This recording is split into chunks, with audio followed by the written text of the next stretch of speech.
That night, while I lay on the cold bathroom floor with a stabbing pain in my hip, I heard the words that would change everything. "We have to put her in a nursing home immediately, Jason. She cannot take care of herself anymore." Natalie's voice came through the door, firm and decisive, as if I were no longer there. "My name is Margaret Brooks. I am 58 years old, and this is the story of how a fall saved my life. But let us start at the beginning. That afternoon had been like any other. I brewed coffee on the stove, the aroma of cinnamon filling the kitchen as always. My house in the suburbs had that smell. Freshly baked bread flours coming in through the window and the soft sound of doves in the backyard. I lived there for 32 years. I chose every tile. I planted every pot in the garden with my own hands. That house was my life, my refuge, the place where I raised Jason, my only son. Jason was always a good boy, quiet and studious. He became an accountant and met Natalie at a business conference in Chicago. When he introduced her to me, I remember smiling. She was pretty elegant and dressed in that modern style I never had. "Mom, this is Natalie, my girlfriend." She extended her hand. I shook it. Her fingers were cold despite the heat of May. "A pleasure, Mrs. Brooks." "The pleasure is mine, honey." But there was something in her look, something I could not decipher at that moment. Like when you look in a mirror and see your reflection, but you know there is something behind the glass that you cannot quite see. They got married 8 months later, a beautiful wedding in my backyard. I baked the chocolate cake myself. Natalie smiled in the photos, but she never hugged me, not even when I gave her the keys to the guest room. "You can stay here as long as you need children. This house is yours too." Jason kissed my forehead. "Thanks, Mom. It will only be while we save for our own place." 6 months turned into a year, then 2. Things started to change little by little so slowly that I did not even notice at first. Natalie began to reorganize the kitchen. "Margaret, do you not think it would be better to put the cups here? It is more practical." "Sure, honey, whatever you say." Then it was the living room. "This sofa is already very old. Jason and I could buy you a new one." "It is not necessary, Natalie. That sofa has history." "But it is stained." I bit my tongue. "I bought that sofa when Jason was 5 years old. We watched cartoons there together every Sunday. I comforted him there when his father left us, but I said nothing. I wanted to keep the peace. The meals also changed. Natalie did not eat what I prepared. I have a special diet, Margaret. Nothing personal." "I understand, honey." But something in her tone made me feel that every dish I made was wrong, that my seasoning was no longer enough, that I was no longer enough. And Jason, my Jason started looking at me differently, as if suddenly I were more fragile, more clumsy. "Mom, be careful with those stairs." "Son, I have climbed these stairs for 30 years. "I know, but you are not so young anymore." 58 years. When had I become old? Then came that afternoon, the afternoon of the bath. I went in to shower after watering the plants. The floor looked strange, shiny, more than usual. I thought maybe Natalie had cleaned. She always said I did not clean well. I turned off the water faucet. I took a step and the world tilted. My feet slipped as if the ground were ice. My body hit the tiles with a dry thud. The pain in my hip went through me like a knife. "Jason!" I screamed. "Jason, help me!" I heard hurried steps.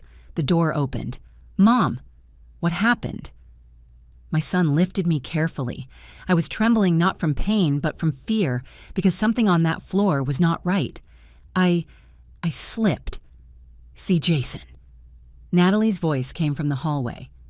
"I told you, she cannot be alone anymore. It is dangerous." Dangerous. That word was left floating in the air while Jason helped me to my bed. "Rest, Mom. Tomorrow we will go to the doctor." "I am fine, son. It was just a slip." But when they closed the door, I stayed staring at the ceiling. And for the first time in many years, I felt fear in my own house. That night I could not sleep. The pain in my hip kept me awake. But more than the pain it was, that thought that did not leave me in peace. Why was the floor so slippery? Why was Natalie not surprised when I fell? Why did she sound so prepared? At 2 in the morning, I heard their voices in the living room. They were speaking in low voices. But the walls of that house were thin. I built that house myself. I knew every inch. We cannot go on like this, Jason. Natalie, she is my mother. And I am your wife. Think about us, about our future. She has this huge house. We have nothing. My mom has given us everything. Everything. We live like guests. When are we going to have something of our own? Silence. We have to put her in a nursing home immediately, Jason. She cannot take care of herself anymore. Look what happened today. What if next time is worse? What if she hits her head? This is for her own good. I closed my eyes. Tears rolled down my cheeks, wetting the pillow. My daughter-in-law wanted to get me out of my own house, and my son said nothing. There are moments in life that one keeps like photographs in an album, sharp images that return when you least expect it. That morning, lying in my bed with my sore hip, I closed my eyes and went back to those days, the days when everything was simpler. When Jason was born, I was 26 years old. His father, Robert, worked in a hardware store, and I sewed dresses for the ladies in the neighborhood. We did not have much, but we had enough. We had love. Or at least that is what I believed for 15 years. One random Tuesday, Robert did not come home. He left a note on the kitchen table. "Forgive me, Margaret. I am not the man you need." Jason was 11 years old. That night, he cried on my chest, asking me why his dad did not love us anymore. It is not that he does not love us, my love.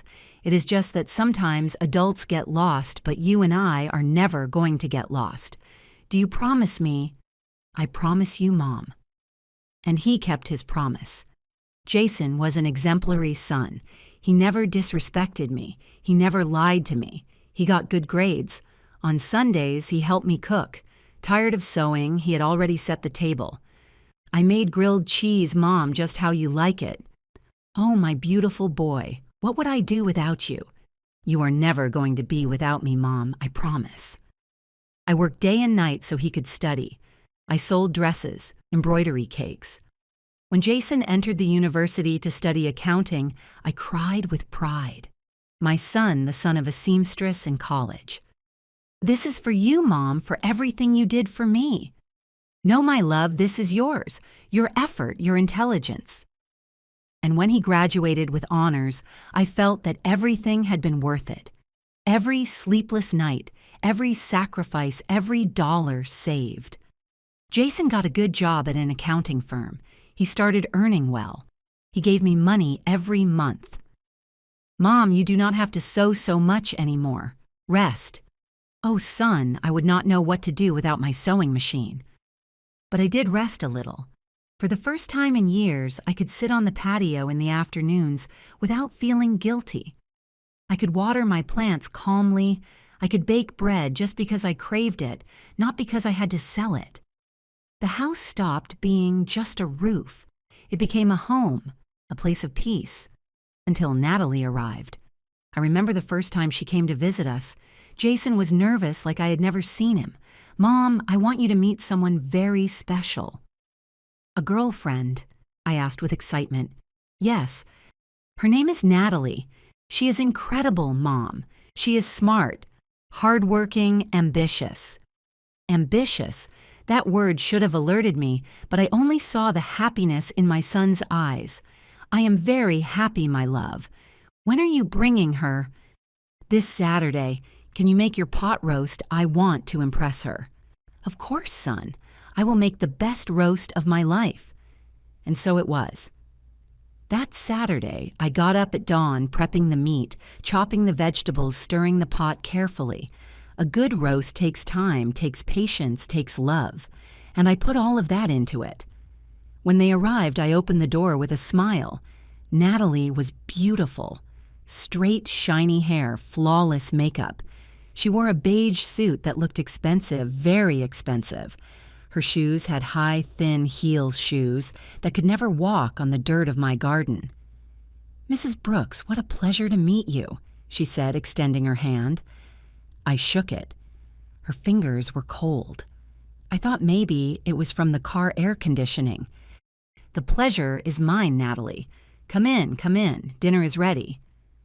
We sat in the dining room. I served the roast with mashed potatoes and fresh biscuits. Jason ate with gusto, as always. Natalie barely touched her plate. "You do not like it, honey?" I asked with concern. "No, it is not that. It is just that I have a somewhat delicate stomach, but it looks delicious, ma'am." "Try just a little. I made it with all my love." She took a small bite. She chewed slowly. She smiled, but her eyes did not smile. "It is very rich. It is just that I am not used to such seasoned food." Seasoned. As if my food was too much, as if I was too much. Jason noticed my discomfort. "Natalie comes from the city, Mom. They eat differently there." "Of course, son. Every region has its own thing." But something broke in that moment. Something small, invisible like a crack in a cup that does not leak yet but is already damaged. After the meal, Natalie asked to see the house. "Jason has told me so much about this place. I want to see it all." I showed her every corner with pride. The patio where the hydrangeas grew, the kitchen with its vintage tiles, the living room with the sofa where Jason and I watched movies. Natalie walked looking at everything with attention. Too much attention. "It is a cozy house," she said finally. Cozy. That word sounded like a euphemism, like when someone says interesting but actually thinks horrible. "Thank you, honey. I built it with a lot of effort. It shows. It has character." Character. Another polite word for old. When they left, Jason hugged me at the door. "What did you think, Mom?" I wanted to tell him the truth.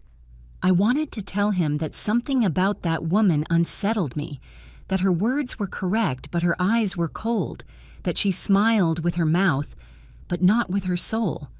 But I saw his face, that face full of hope, and I could not. "She is very pretty, son. If you are happy, I am happy. I am the happiest man in the world, Mom." I hugged him tight, very tight, as if I wanted to protect him from something that did not have a name yet. Months passed. Jason brought Natalie over more frequently. She was always polite, always correct, but never warm. She never asked me how I was. She never offered to help with the dishes. She never took off her shoes to walk barefoot in the grass as I did every afternoon. One day, Jason arrived with news. "Mom, Natalie and I are getting married." "Oh, son, what happiness!" And it was happiness. It really was, but it was also something else. Something I did not want to accept, a small shadow in the bottom of my heart. "We want to do the wedding here in the garden. Is that okay?" Here, seriously. "Of course, Mom. This is my home. I want Natalie to feel it is hers, too." Hers. That word stayed with me. The wedding was beautiful. I baked the biggest chocolate cake of my life. The hydrangeas were in full bloom. The sky was clear. Everything was perfect, except that when Natalie cut the cake, she looked at the house with those cold eyes, and I knew, even if I did not want to accept it, that she was not seeing a home. She was seeing a property. After the honeymoon, they returned. "Mom, can we stay here a few months, just while we save for our place?" "Of course, son. This is your house. It always will be." Natalie smiled, but it was not a smile of gratitude. It was something else. And so it began. The slow slide toward a cliff I did not see yet. The first weeks were tolerable. Natalie and Jason occupied the guest room. I gave them the embroidered sheets I had saved for years, the ones that had initials embroidered by hand, the ones I thought I would give Jason someday when he had his own house.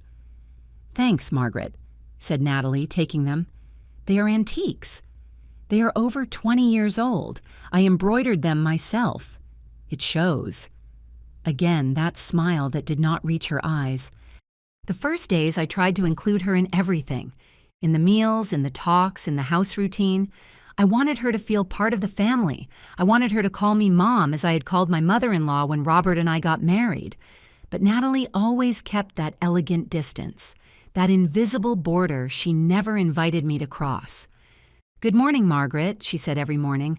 Never "Good morning, mother-in-law," never "Good morning, Mrs. Brooks," only Margaret, as if we were co-workers, as if there were no tie between us beyond Jason. The first fracture arrived a Tuesday morning.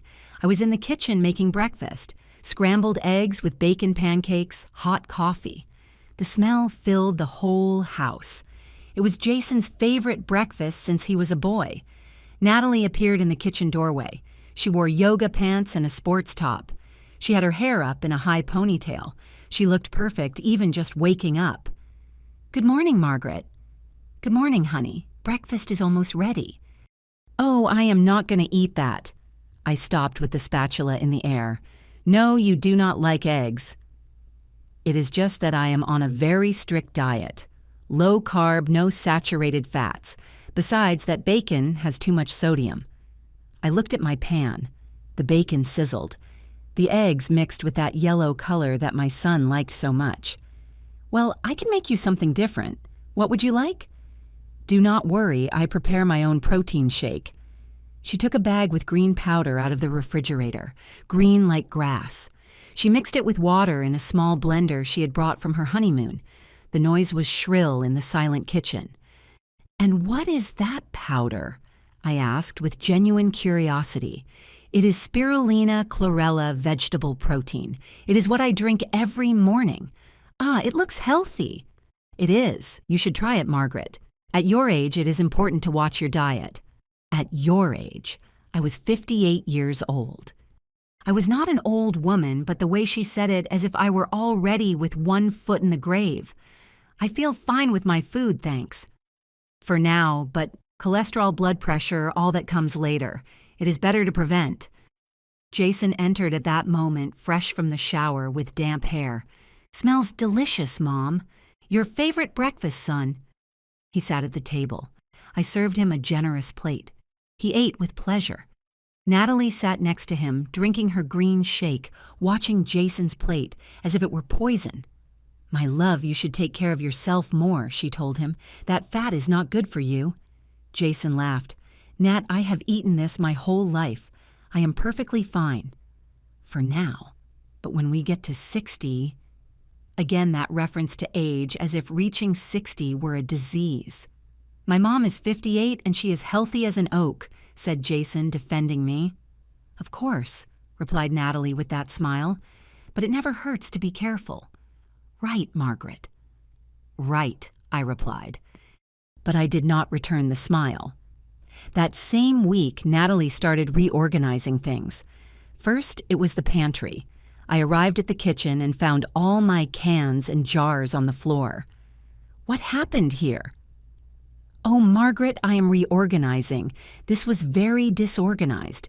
The grains go here, the cans there, the spices here. But I had my own system." "System, Margaret, there were beans next to the coffee. It makes no sense." For me, it did. Trust me. I studied interior design for a semester. I know how to optimize spaces. One semester. And she was already an expert in my kitchen that I had organized for 30 years. "Okay," I said, because I did not want to fight, because I wanted to keep the peace. But when she left, I stood looking at the pantry. Everything was in places I did not remember. The things I used every day were now on the highest shelves. The things I never used were at hand. That night, when I wanted to make coffee, I could not find the jar. I spent 10 minutes looking for it. It was behind some tuna cans I never bought. Jason entered the kitchen. "What are you looking for, Mom?" "The coffee. Natalie reorganized everything, and now I cannot find anything." "Ah, well, it ended up more tidy, right?" I wanted to tell him no. That tidy for her did not mean tidy for me, that this was my kitchen, my house, my life. But I saw his face, that face that now always seemed a little tired, a little stressed, and I did not want to add more weight. "Yes, son, it looks very good." Lie. The first of many lies I started telling myself. Then it was the living room. A Saturday afternoon, I arrived from the market with my grocery bags. I entered the house and stopped dead. My sofa. The sofa where Jason and I had watched 1,000 movies, where he had slept when he had nightmares as a child, where I had cried the night Robert left. It was covered with a beige blanket. "What is this?" I asked. Natalie was arranging new cushions. White cushions with gray stripes, modern, cold. A cover. I got one that matches the decor. "What decor?" "The one I am creating. This sofa has stains, Margaret, and the color is very faded. It is a 30-year-old sofa." "Of course it has stains. It has history." "It has neglect." I stayed quiet. That word was like a slap. It is not neglect, Natalie. It is life. Call it what you want, but it does not look good. And since Jason and I live here now, I want the house to look presentable. Presentable. Yes, in case visits come, in case my friends come. I do not want them to think we live in, In what? In a neglected place. There was that word again. I left my grocery bags on the floor. I sat on my sofa. My sofa covered now with that beige blanket that erased all memories. "Natalie, this is my house. And now it is our house, Margaret. We are family." Family. How ironic that she used that word while erasing every trace of the family I had built. Does Jason agree with this? It was his idea, actually. He wants me to feel comfortable here.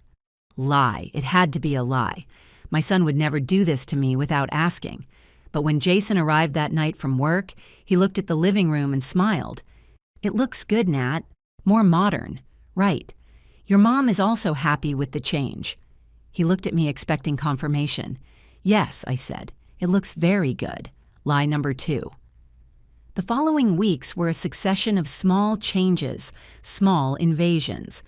The photos of Jason as a child that were on the wall were replaced by abstract paintings Natalie bought at a home decor store. It is just that those photos are very yellowed, Margaret, and the frames are out of fashion.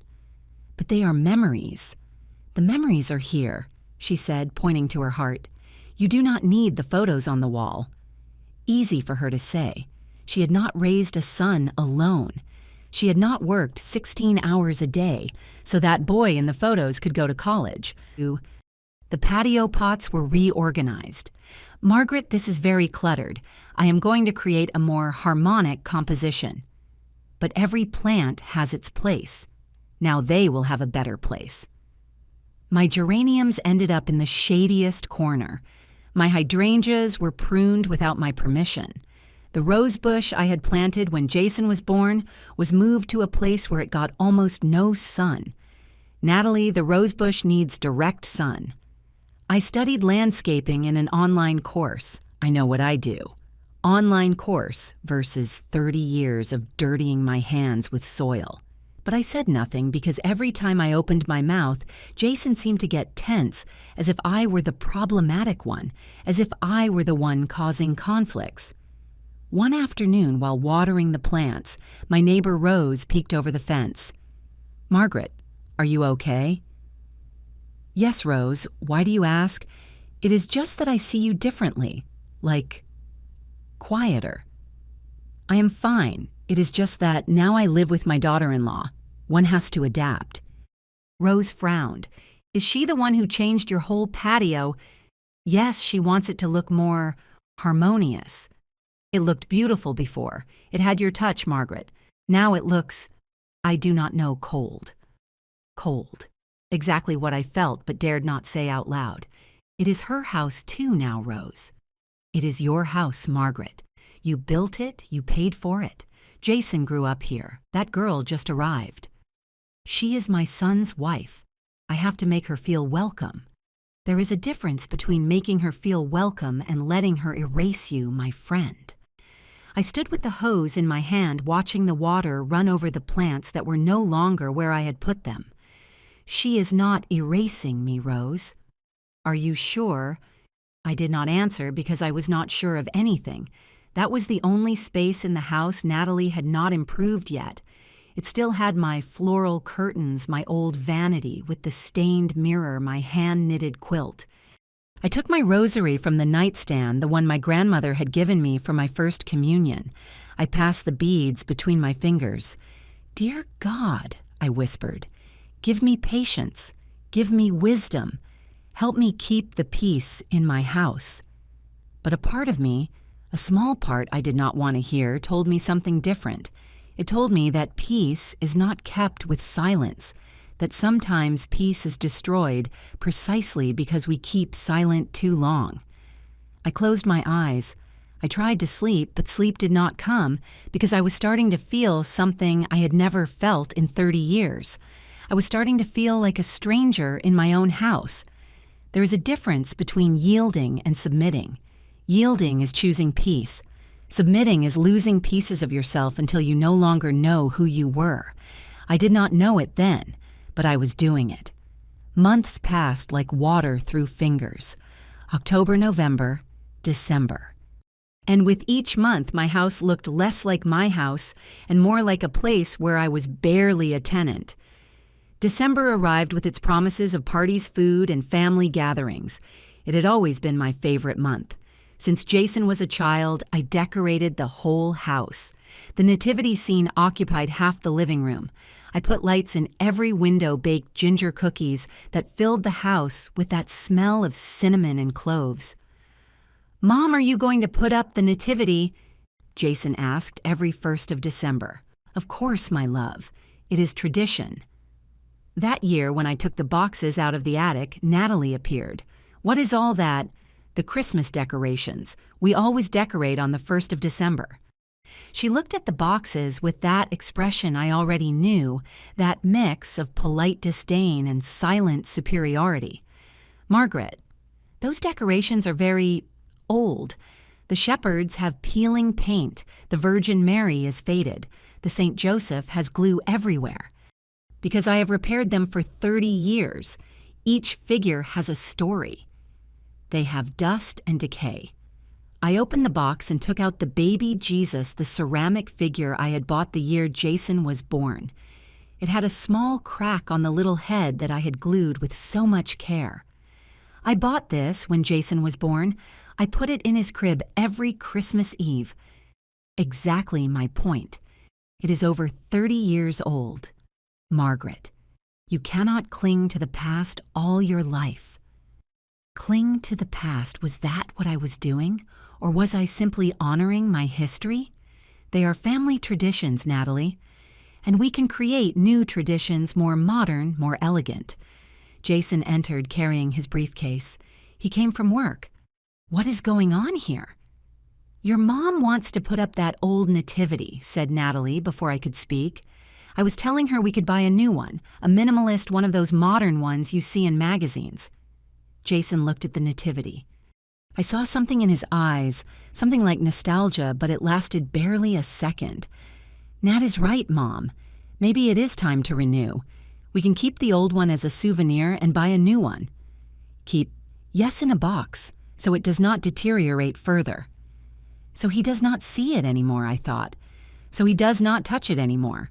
So it disappears like all the other things that matter to me are disappearing. "Okay," I said, because I did not know what else to say. Natalie smiled triumphantly. "Perfect. I will handle it. I know an incredible decor store." 3 days later, she arrived with a wooden nativity. Minimalist. Geometric figures without faces. Cold. So cold it did not seem to represent the birth of a baby, but a contemporary art installation. "What do you think?" she asked proudly. "It is different. It is elegant. You will see how it looks when my friends come for Christmas." Her friends. Not my friends. Not the neighbors with whom I had shared 30 Christmases. Her friends from the city who would come to judge my house with their critical eyes. That night, when everyone slept, I went down to the attic. I looked for the box where Natalie had stored my nativity. I opened it. I took the baby Jesus in my hands, and I cried. I cried for the first time since Natalie had arrived in my life. I cried in silence with the ceramic figure glued to my chest, feeling that I was losing something bigger than some Christmas decorations. I was losing my place in my own story. Christmas arrived. The house was decorated with Natalie's elegant style, white, silver, and gold, cold like a magazine catalog. Natalie's friends came to visit her, 3 women her age, elegant made up with brand name bags and rehearsed laughter. Girls, meet Margaret, Jason's mom. Nice to meet you, I said, extending my hand. They looked me up and down. One of them, a blonde with very red lips, smiled. Oh, how cute did you make those cookies on the table? Yes, they are ginger. Family recipe. How traditional, she said with a tone that did not sound like a compliment. I do not bake anymore. That is what gourmet bakeries exist for. The other 2 laughed, Natalie too. My mother-in-law is very old school, said Natalie. She loves doing everything by hand. Old school. As if being hard-working were a defect. I retreated to the kitchen. From there, I heard them talk. Your house is beautiful, Nat. Thanks, I have been renovating it little by little. It was a disaster when I arrived. And the mother-in-law says nothing. She understands that we need to modernize. Besides, at her age, she no longer has the energy to keep everything like before. At her age, that phrase again, as if 58 years were the end of life. And do you live here permanently? For now, but we are looking at options. Jason wants a more central place closer to his work. This is very far out. And what is going to happen with the house? I do not know. Maybe we sell it. Maybe we rent it. We have not decided yet. I felt the ground move beneath my feet. Sell my house, the house I had built, the house I had worked 30 years for without even consulting me. I came out of the kitchen. The 4 women looked at me. Did you say sell the house? Natalie blinked. She did not expect me to have heard. Margaret, it was just a conversation, an idea, nothing concrete. This is my house, Natalie. Of course, but it is also Jason's house. He will inherit someday, right? We were just thinking about the future. I am alive. There is no inheritance to distribute. The friends exchanged uncomfortable looks. Of course, Margaret. No one is saying otherwise. They were just ideas, dreams. You know how women are when we get together. We talk about everything. But I had heard the tone of someone who was already planning, who was already counting the money my house would be worth in the market. That night, I waited for Jason to arrive from work. I was in my room when I heard him enter. I went out to find him. Son, I need to talk to you. Tell me, Mom, but quick because I am tired. I heard Natalie today. She talked about selling the house. Jason sighed.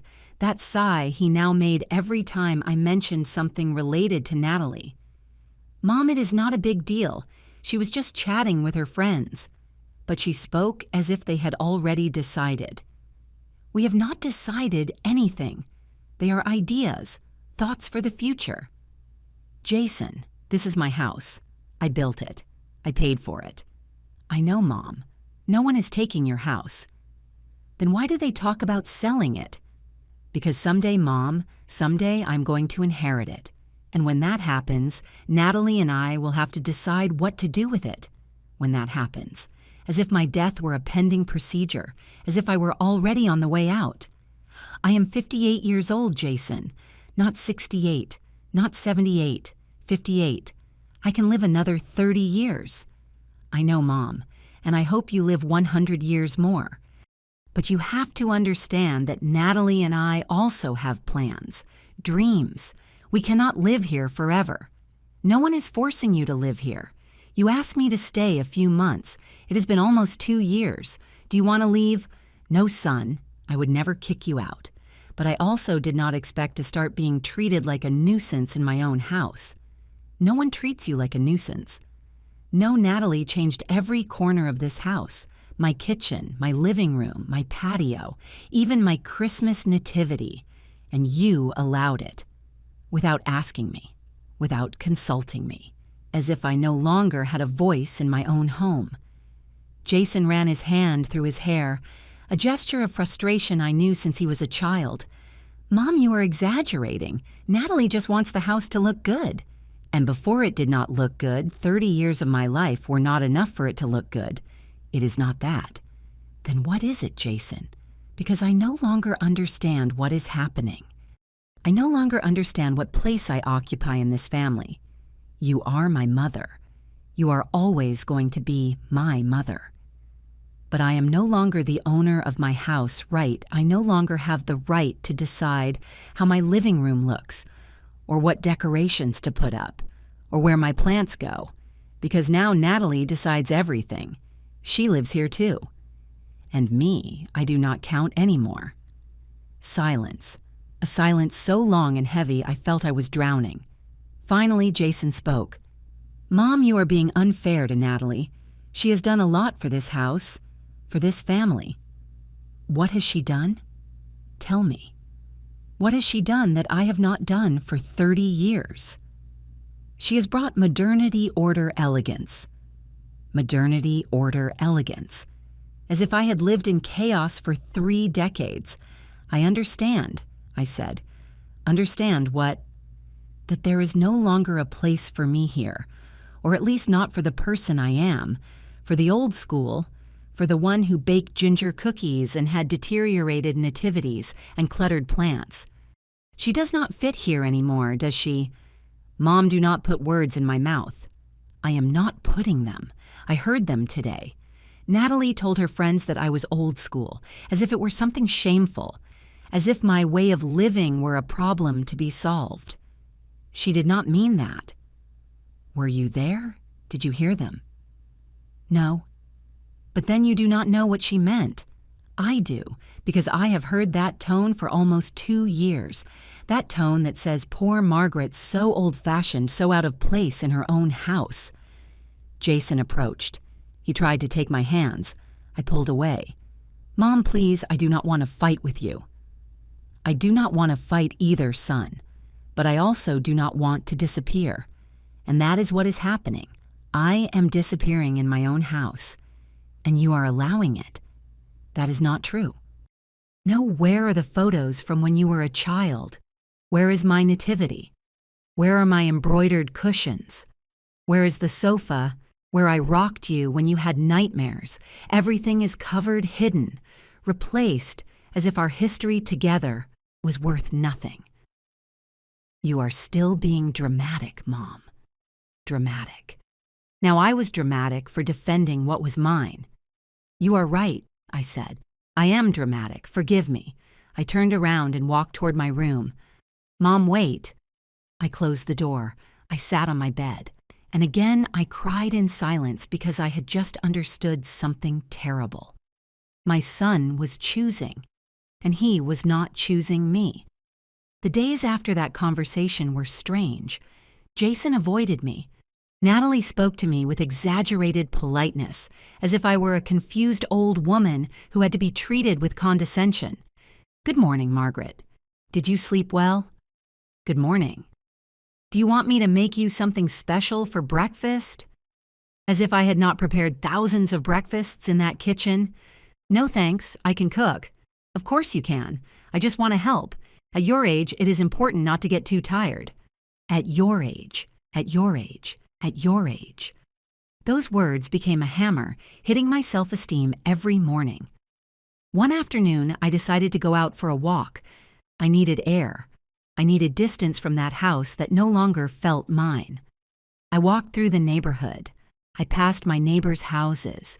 Mr. Albert was watering his garden. "Margaret, how are you?"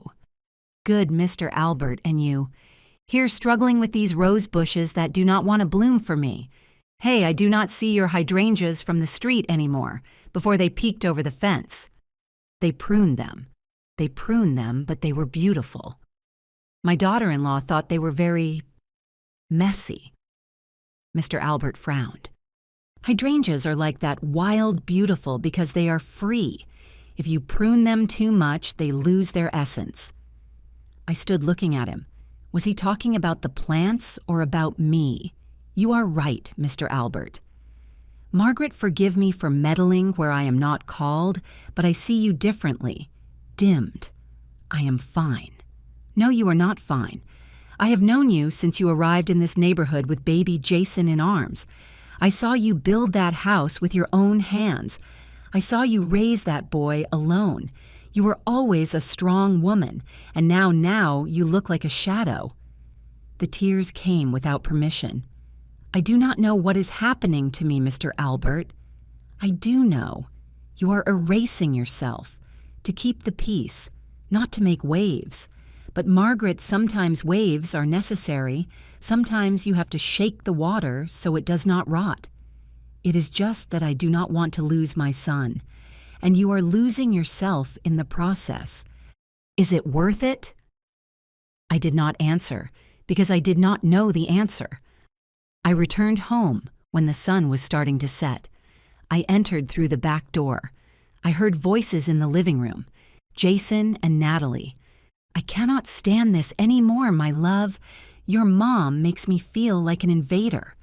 It is not like that, Nat. She just needs time to adapt.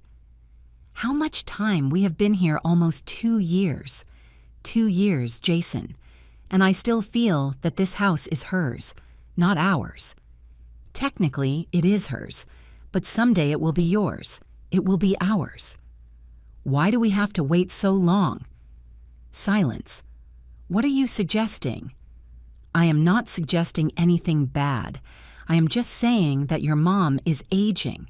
Maybe it would be better for her to be in a place where they take care of her, a place where she does not have to worry about maintaining such a big house. A nursing home. Do not call it that. There are very nice residences with activities with people her age. She would be better there than here alone all day while we work. I do not know, Nat. I do not know if my mom would accept that. She does not have to accept it if there is a medical reason, if the doctor says she can no longer live alone. But she is healthy. For now. But at her age, anything can happen. A fall, a memory lapse. Anything that proves she needs help. My blood froze. Was Natalie suggesting what I thought she was suggesting? I do not know, Nat. It seems very drastic. Think about it. That is all I ask. Think about us, about our future, about the children we want to have. Do you really want to raise them here with your mom? Or do you want your own space, your own house where you and I are the owners? Let me think about it. I went up the stairs in silence. I entered my room. I locked the door. I sat on my bed. I was trembling. Natalie wanted to get me out of my house, and she was planting that idea in my son's head. But how was she going to make me look incapable of taking care of myself? A fall, she had said. A memory lapse. Anything. I lay in my bed. I closed my eyes. But I did not sleep. Because for the first time in my life, I was afraid. Afraid in my own house. Afraid of my own daughter-in-law. And worst of all, afraid that my son would choose to believe her instead of protecting me. January arrived with its characteristic cold. Mornings in the suburbs dawned with that dense fog that covered the patio like a gray cloak. I watched it from my room window, feeling that fog was also inside me, clouding my judgment, confusing my reality. 2 weeks had passed since I heard that conversation. 2 weeks in which I could not look at Natalie without feeling a knot in my stomach. 2 weeks in which every gesture of hers, every word, every smile seemed loaded with double intention. Was I becoming paranoid, or was I finally seeing what had always been there? The first incident occurred a Tuesday morning. I woke up early as always. At 6 in the morning, I was already in the kitchen making coffee. I opened the cupboard to take out my favorite mug. The blue ceramic mug Jason had given me when he turned 15. It had Mom written in gold letters. I reached for the shelf. My fingers touched the edge of the mug, and then it happened. The mug slipped as if someone had covered it with something greasy. It slipped from my hands and fell to the floor, shattering into 1,000 pieces. I stood looking at the fragments, blue on white. The gold letters separated the word Mom broken. What happened? Natalie appeared in the doorway with her yoga pants and sports top always perfectly groomed, even just waking up. My mug fell. "Oh, Margaret, you have to be more careful. At our age, hands no longer have the same firmness." Our age. As if she, with 32 years, were in the same category as me. It was not my firmness. The mug was slippery. Slippery I washed the dishes last night. Maybe soap remained. Maybe. Or maybe not. I bent down to pick up the pieces. Each fragment hurt me, as if it were a piece of my heart. That mug had survived 15 years, and now it was destroyed. "Let me help you," said Natalie, bending down next to me. "I do not want you to cut yourself. At your age, wounds take longer to heal." At your age. Again. We picked up the pieces in silence, but when she left, I stayed looking at the trash can, and something made me doubt. Had it really been an accident? 3 days later, the second incident occurred. It was Friday. Jason had left early for an important meeting. Natalie had gone to the gym, or so she said. I was alone at home taking advantage to clean my room. I decided to change the sheets. I took off the old ones and went to the hall closet where I kept the linens. I opened the door.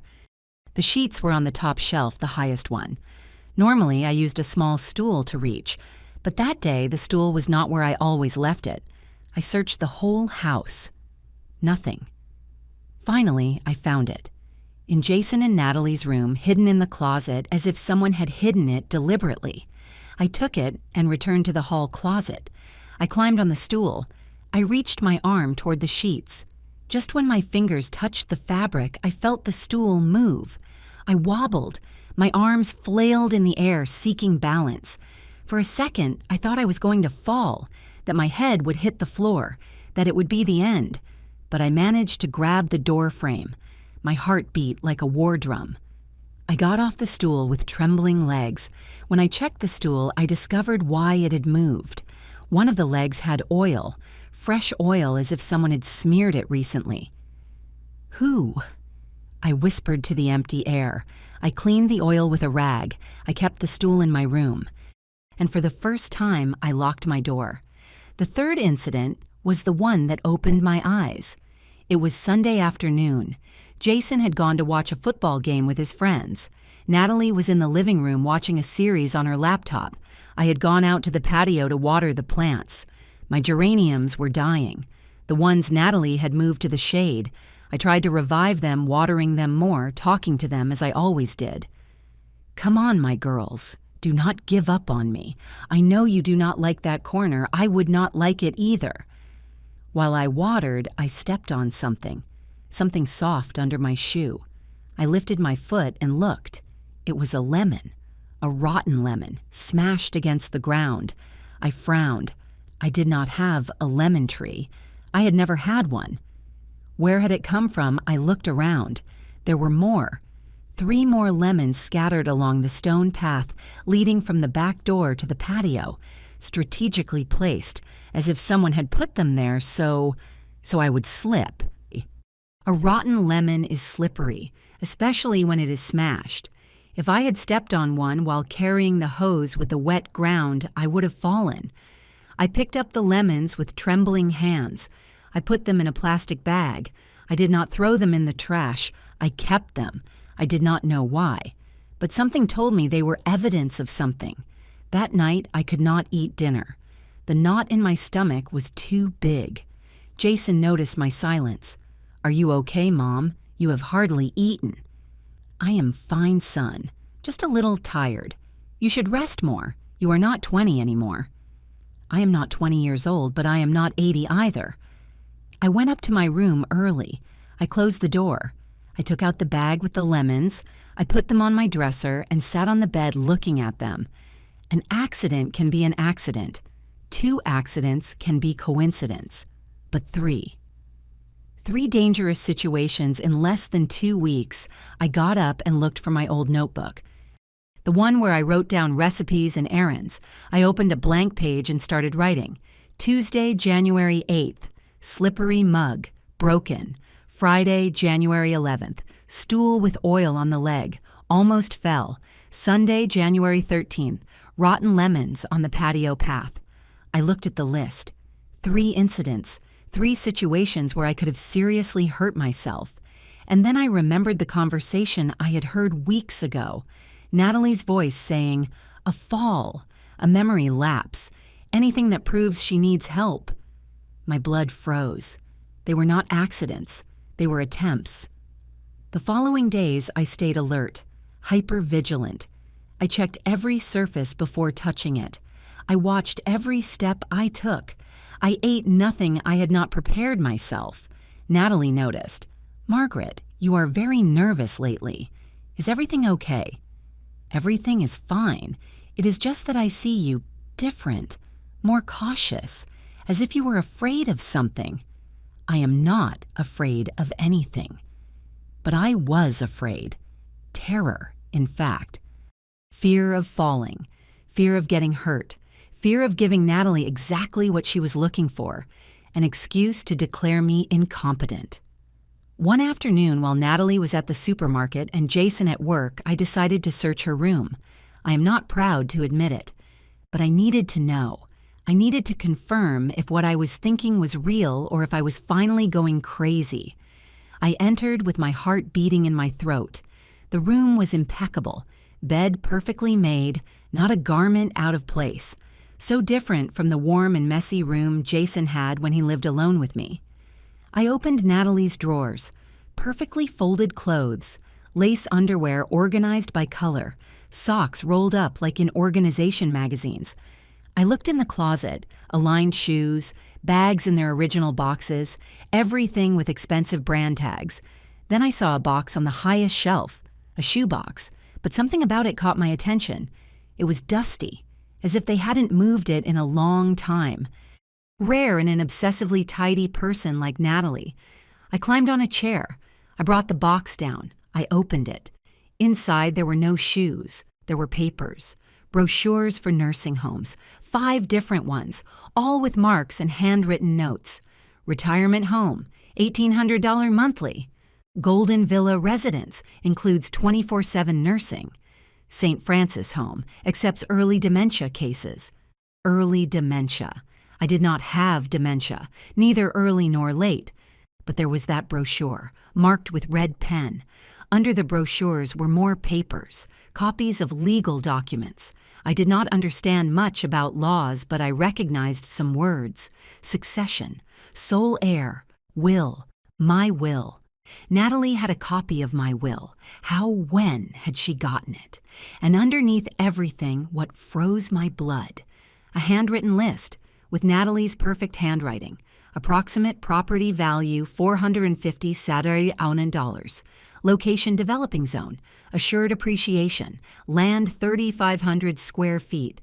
Possibility of building small apartment complex.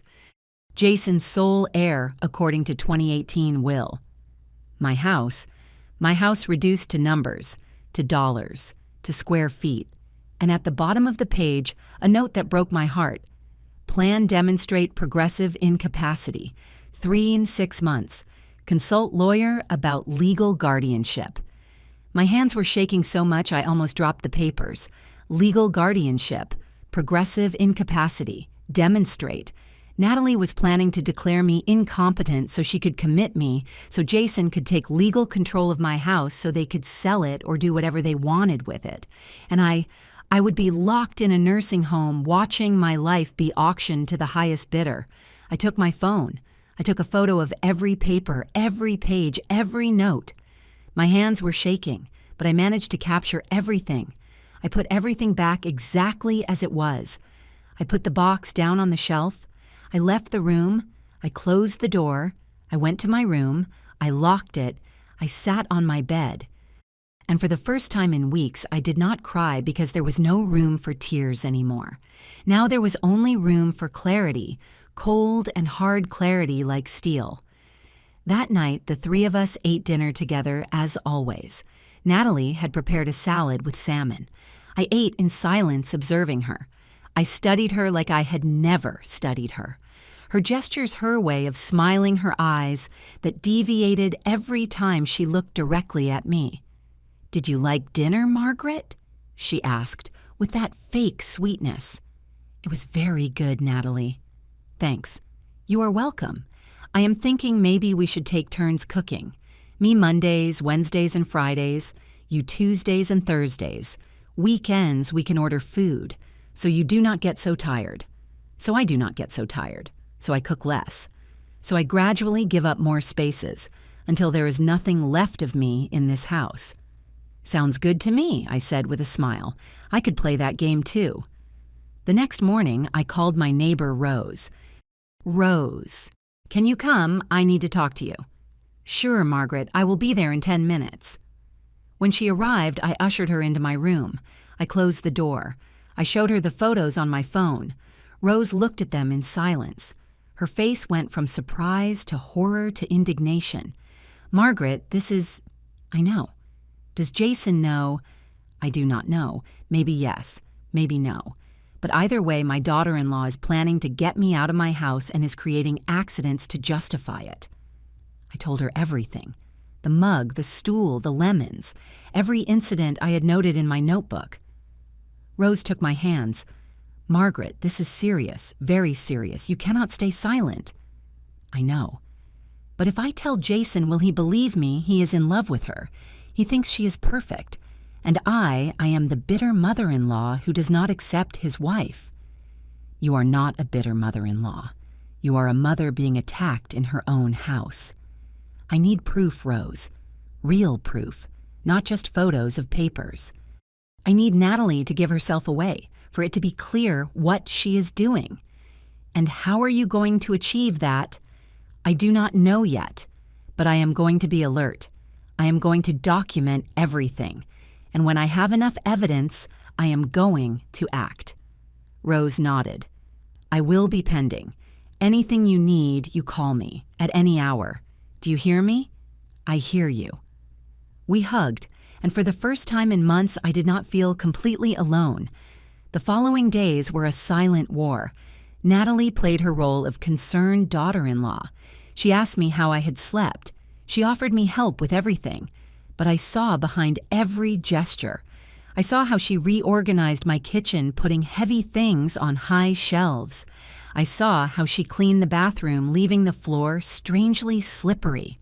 I saw how she helped wash dishes, leaving cups with soap residue. Every action had a dual purpose. It seemed useful, but it was dangerous. And I documented everything. I noted every incident in my notebook. I took photos when I could. I kept evidence. But I said nothing because I knew I had to wait for the right moment. That moment arrived faster than I expected. It was Thursday afternoon. I had just returned from the market. I was carrying heavy bags. I entered through the front door. Natalie was in the living room with her laptop. Help you with the bags, Margaret. No thanks, I got it. I went to the kitchen.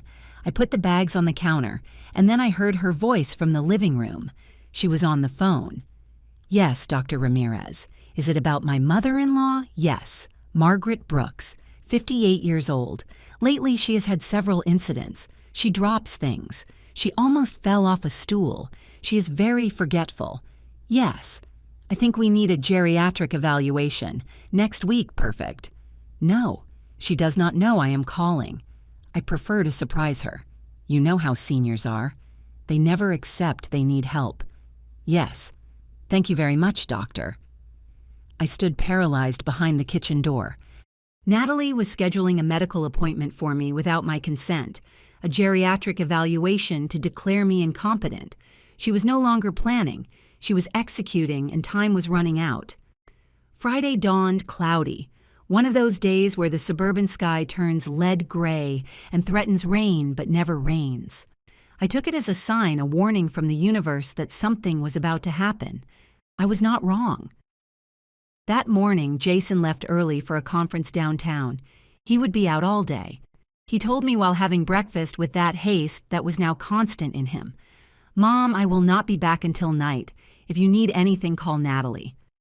Call Natalie. The person who was planning to commit me. Perfect. Do not worry, son. I will be fine. Natalie came down half an hour later. She was on her way out, too.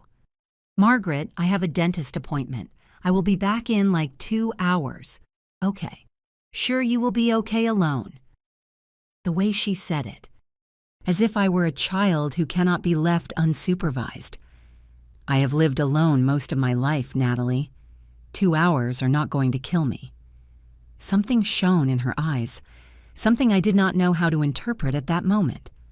Sure, you are right. See you later. She left. I heard her car engine driving away. The house fell silent, a dense, threatening silence. I poured myself another cup of coffee. My hands shook a little. I did not know if it was from the caffeine or the nerves I had accumulated for weeks. I decided to take a bath. I needed to relax, feel the hot water on my tense back, wash away the fear that had stuck to my skin like a second layer. I went up to my room. I took clean clothes. I went to the hall bathroom, the only full bathroom in the house besides the one in Jason and Natalie's room. I always use this one so as not to invade their space. I opened the bathroom door. Everything seemed normal. The shower curtain was drawn. The mirror was a little foggy from Natalie's shower that morning. The towels hung neatly from the rack. I closed the door. I turned on the shower faucet. I waited for hot water to come out.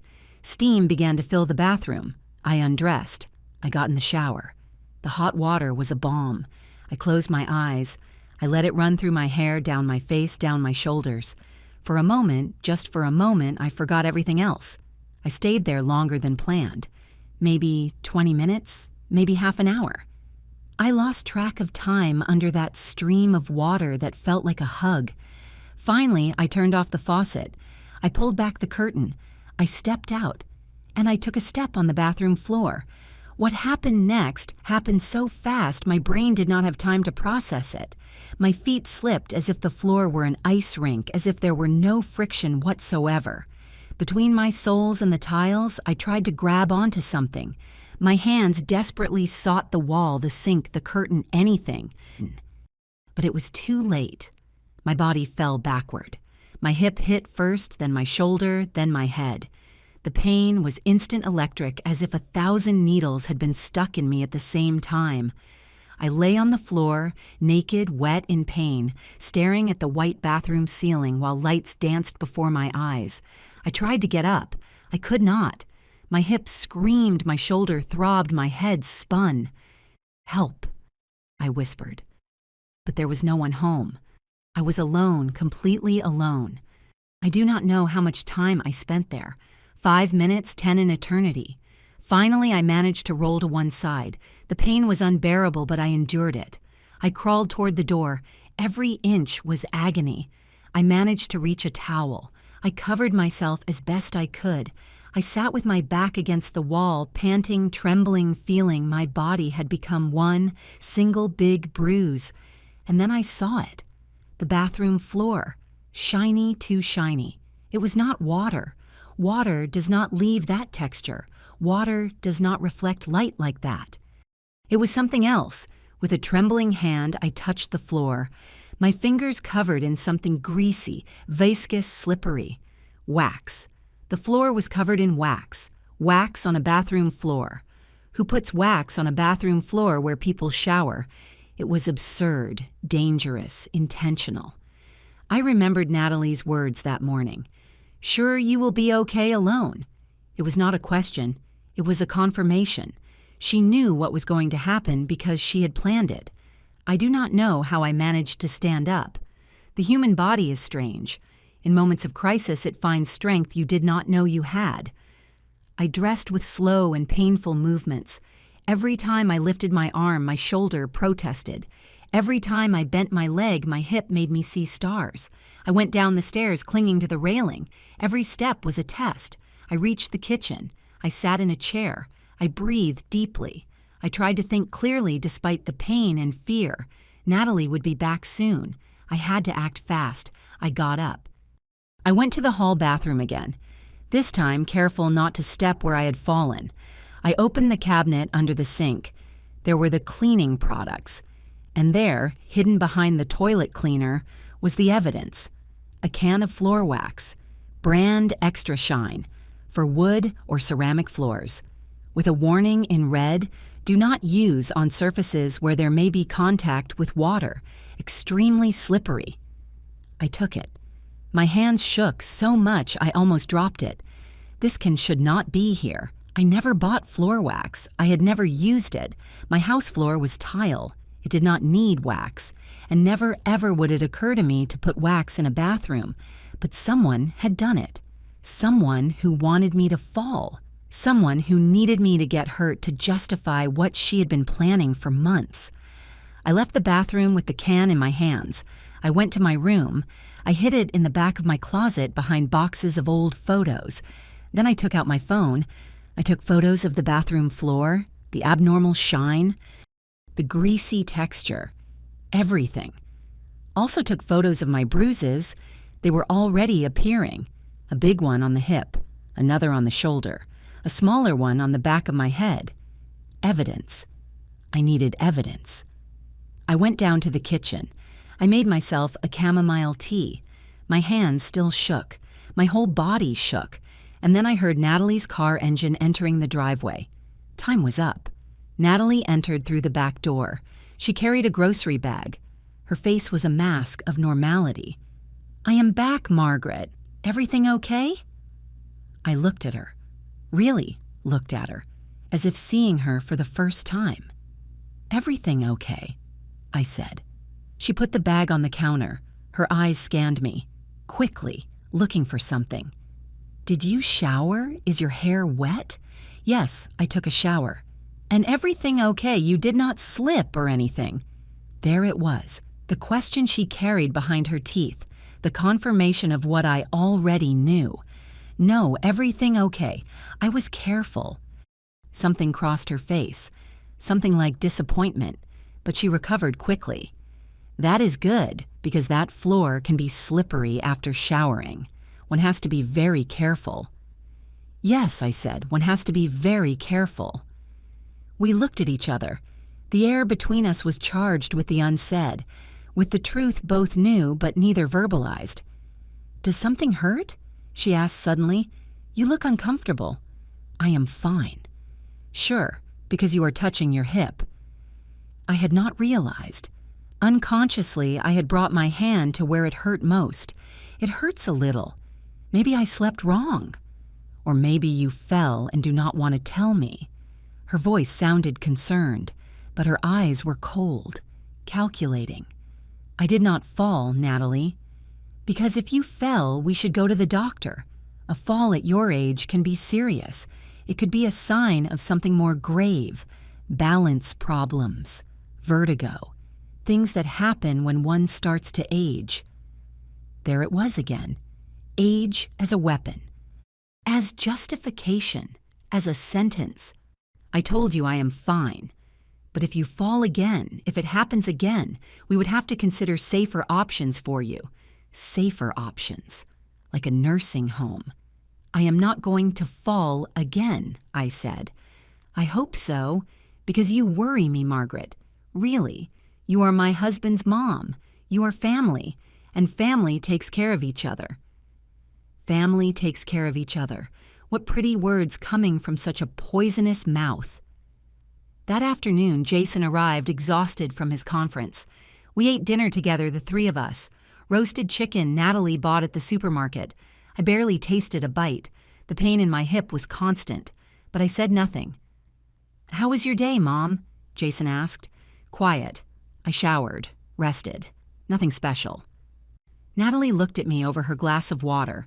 Her eyes said, "I know something happened. I know you fell, and I know you are not telling me." But I held her gaze. My eyes said, "I know what you did. I have proof. And I am not going to let you win." "I am glad you rested, Mom," said Jason. "Lately, I see you more tired." "It is age," said Natalie before I could answer. "At 58, the body is not the same." "58 is not old," I said, with more force than intended. Jason looked at me surprised. Natalie raised an eyebrow. "No one said you were old, Margaret. Just that one has to take care more. Prevent. You know." Prevent. What a pretty word to say control. That night when everyone slept, I left my room. I went down the stairs carefully. I went to the backyard where the trash cans were. I turned on my cell phone flashlight. I opened the general trash can. I searched among the bags, and there it was, another bag, black, small, with something inside. I opened it. Rags that smelled like wax, the same ones used to spread wax on the bathroom floor, the ones that had turned that place into a death trap. Natalie had thrown them away, thinking I would never find them. That her plan would work and I would be in the hospital, hurt, scared, confirming her narrative that I could no longer take care of myself. I took the bag. I hid it in my room along with the can of wax. Evidence. Every time I had more evidence. Saturday morning, I woke up sore. The bruises had darkened during the night. My hip was a map of purples and blues. My shoulder was not far behind. I put on clothes that covered everything. Long pants, long-sleeved blouse. I did not want anyone to see the marks. I went down to breakfast. Natalie was in the kitchen. "Good morning, Margaret. How did you wake up?" "Good. Nothing hurts last night. I saw you walk funny." "I am fine, Natalie. Because if your hip hurts, we could go to the doctor, an X-ray, to make sure everything is okay." There she was again, insisting, pushing, wanting to take me to the doctor to confirm I had fallen, that I was weak, that I needed help. I do not need a doctor, but I said no. My tone was harder than intended. Natalie fell silent, but I saw something in her eyes. Frustration, maybe anger. Her plan had not worked as expected. I had fallen, yes, but I had not run to tell Jason. I had not gone to the hospital. I had not given her what she needed. That same day, while Natalie and Jason had gone to look at a house she wanted to show him to get an idea of what to look for when the time comes, she had said I called Rose. "Come please, it is urgent." Rose arrived in 15 minutes. I took her to my room. I locked the door. I showed her everything. The can of wax, the rags from the trash can, the photos of the bathroom floor, the photos of my bruises, the photos of the documents I had found weeks ago, my notebook with all the incident notes. Rose saw it all in silence. Her face went through all emotions: shock, horror, rage. "Margaret, this is an attempt to harm you. Yes, to commit me, to keep my house. You have to report her. This is a crime." "Report her, Rose. She is my son's wife. She is my daughter-in-law. If I report her, I lose Jason forever. And if you do nothing, what do you think will happen? She is going to try again. And maybe next time you do end up in the hospital. Or worse, death." Would Natalie be capable of going that far? I looked at the can of wax, the rags, the photos of my bruises. Yes, she would be capable. "What am I going to do, Rose?" My friend took my hands. "First, you are going to keep all this evidence in a safe place, not here at my house, just in case." "In case what?" "In case she discovers you discovered her. In case she tries to destroy the evidence, in case something worse happens." "But what do I do after I cannot keep living like this with fear in my own house, watching every step, checking every surface before touching it?" "You have to talk to Jason. He is not going to believe me." "You have proof, Margaret, photos, documents, the wax can, the rags, everything. How is he not going to believe you? Because he is in love, and love blinds, especially when the other person is as good at manipulating as Natalie." Rose sighed. "Then you have two options. Either you stay silent and wait for something worse to happen, or you talk and risk the relationship with your son. But at least you will be alive and with your dignity intact." Alive and with my dignity intact. That sounded like a luxury at that moment. That night, I did not sleep. I stayed looking at my room ceiling, thinking, calculating, planning. I had lived 58 years. I had raised a son alone. I had built a house with my own hands. I had survived my husband's abandonment. I had worked until bleeding to give Jason a better life. I was not going to let a manipulative woman take everything from me, not without a fight, But I needed a plan, a smart plan, because Natalie was cunning and Jason was under her spell. I needed her to give herself away. I needed Jason to see her with his own eyes. I needed the mask to fall in front of him, and I knew exactly how to do it. But I needed time and courage. And above all, I needed to survive long enough to execute my plan, because one thing was clear. Natalie was not going to stop. She had tried once. She had failed. She would try again. The question was, when, and more importantly, would I be ready? Sunday morning, I went down to breakfast with a decision made. I was not going to run. I was not going to hide. I was not going to give Natalie the pleasure of seeing me scared. I was going to keep living in my house, with my head high. But I was also going to be alert, more alert than ever. And when the right moment arrived, when I had everything I needed, I was going to act. Natalie was in the kitchen preparing her usual green shake. "Good morning, Margaret." "Good morning, Natalie." We looked at each other. Two women in a silent war. Two women who knew what the other had done, what the other knew. But neither said anything. Not yet. The game was just beginning, and I was determined to win it. The following days were the strangest of my life. I lived in my own house like a stranger, like an infiltrator in enemy territory. Every move was calculated, every word measured, every gesture observed. Natalie and I were two actresses in a macabre play. Before Jason, everything was normal. "Good morning." "Good night." "Want more coffee?" "How was your day?" But when we were left alone, the air became dense, toxic. Each knew what the other knew. Each waited for the other's next move. It was like living on a time bomb, and I knew the clock was ticking. Tuesday afternoon, 2 weeks after the accident, I found something that finished confirming my worst suspicions. I was cleaning my room when I heard the mailman arrive. I went down to pick up the mail. There was an envelope for Jason, a certified letter. The kind that requires a signature.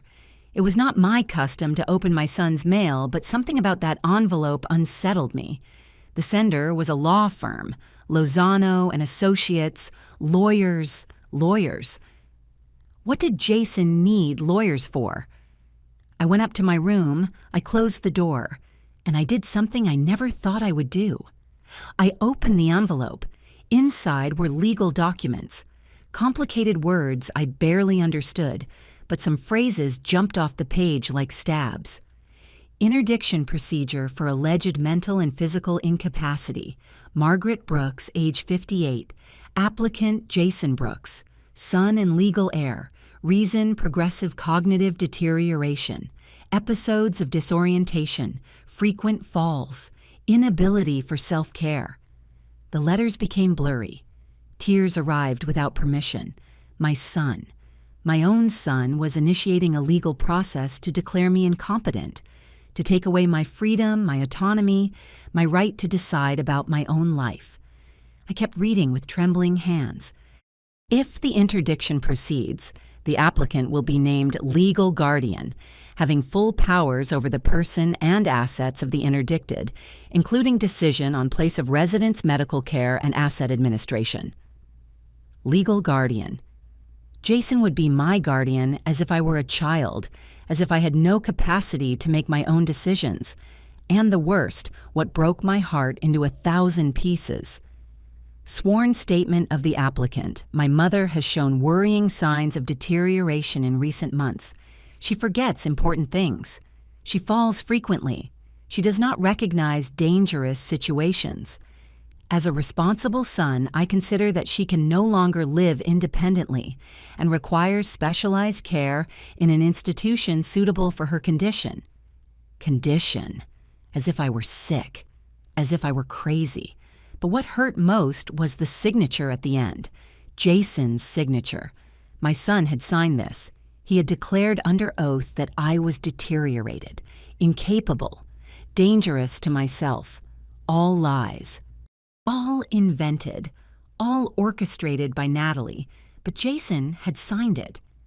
I sat on my bed for hours with those papers in my hands, trying to understand, trying to process. How had it come to this? How the boy I had raised with so much love, the boy who had promised me he would never leave me alone, the man who still kissed my forehead every night, how could that man be doing this? The answer was obvious. Natalie. She had planted every doubt, every comment about my age, every suggestion that I was deteriorating, every, "Did you see how your mom forgot this?" Every, "Your mom is very tired lately, do you not think," drop by drop, word by word. She had poisoned my son's perception of me, and he had drunk that poison to the last drop. That night, when Jason arrived from work, I waited for him in the living room. I had the documents on my lap. My heart beat so hard I thought it was going to burst out of my chest.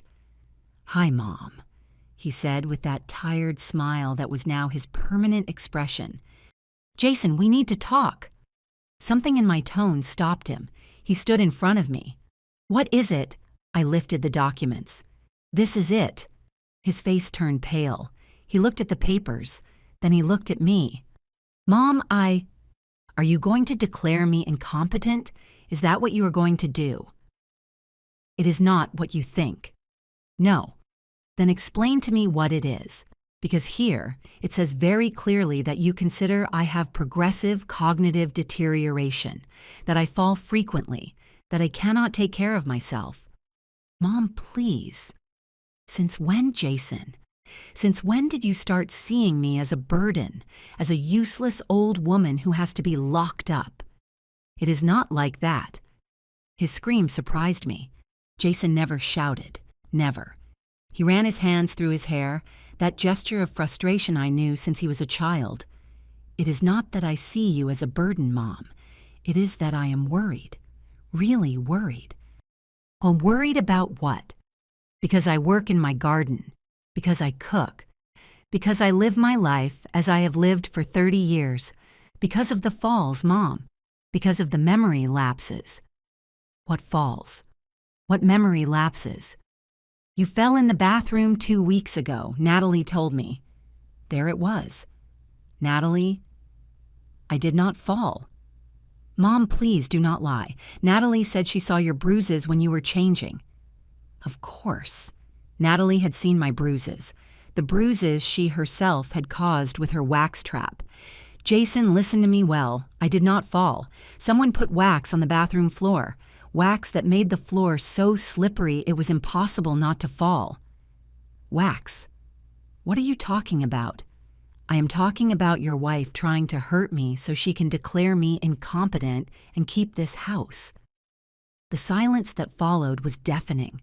Jason looked at me as if he had never seen me before, as if I were a stranger, a crazy woman. "Mom, are you listening to yourself?" "Yes, I am listening to myself." "And I know it sounds incredible, but it is the truth. Natalie would never hurt you. She loves you. We love you." "She loves me, Jason. Your wife has been planning to commit me since before you got married. She has nursing home brochures hidden in her room. She has documents where she calculates how much this house is worth. She has a written plan on how to declare me incompetent. That is ridiculous." "It is not ridiculous. It is the truth, and I have proof." I got up. I went to my room. I took out my phone. I showed him the photos, the brochures of the nursing homes, the documents with the calculations of the house value, the plan written by hand by Natalie. Jason watched them in silence. His face revealed nothing. "And," I asked when he finished seeing everything, "do you still think I am crazy?" "Mom?" His voice sounded tired. So tired. "There is an explanation for all this." "Which one?" Natalie was researching options for the future, for when you really need it. "It is planning, responsibility. It is not a plot." I could not believe it. I had shown him the proof and he was still defending her. "And the wax in the bathroom, is that also responsible planning?" "There is no wax in any bathroom, Mom." "Yes, there is. I found it. I kept it. I have the can, the rags, everything. Show them to me." I went to my closet. I looked where I had hidden the wax can. I put them between boxes of old photos behind clothes I no longer used. It was not there. I searched with more desperation. I took out all the boxes, all the clothes, everything at the bottom of the closet. The can was not there, the rags neither. No, it cannot be. What is wrong, Mom? They were here. The rags, everything was here. Mom, sit down, please. But I could not sit down. I kept searching frantically like a crazy woman, like the crazy woman Jason already believed I was. Someone took them.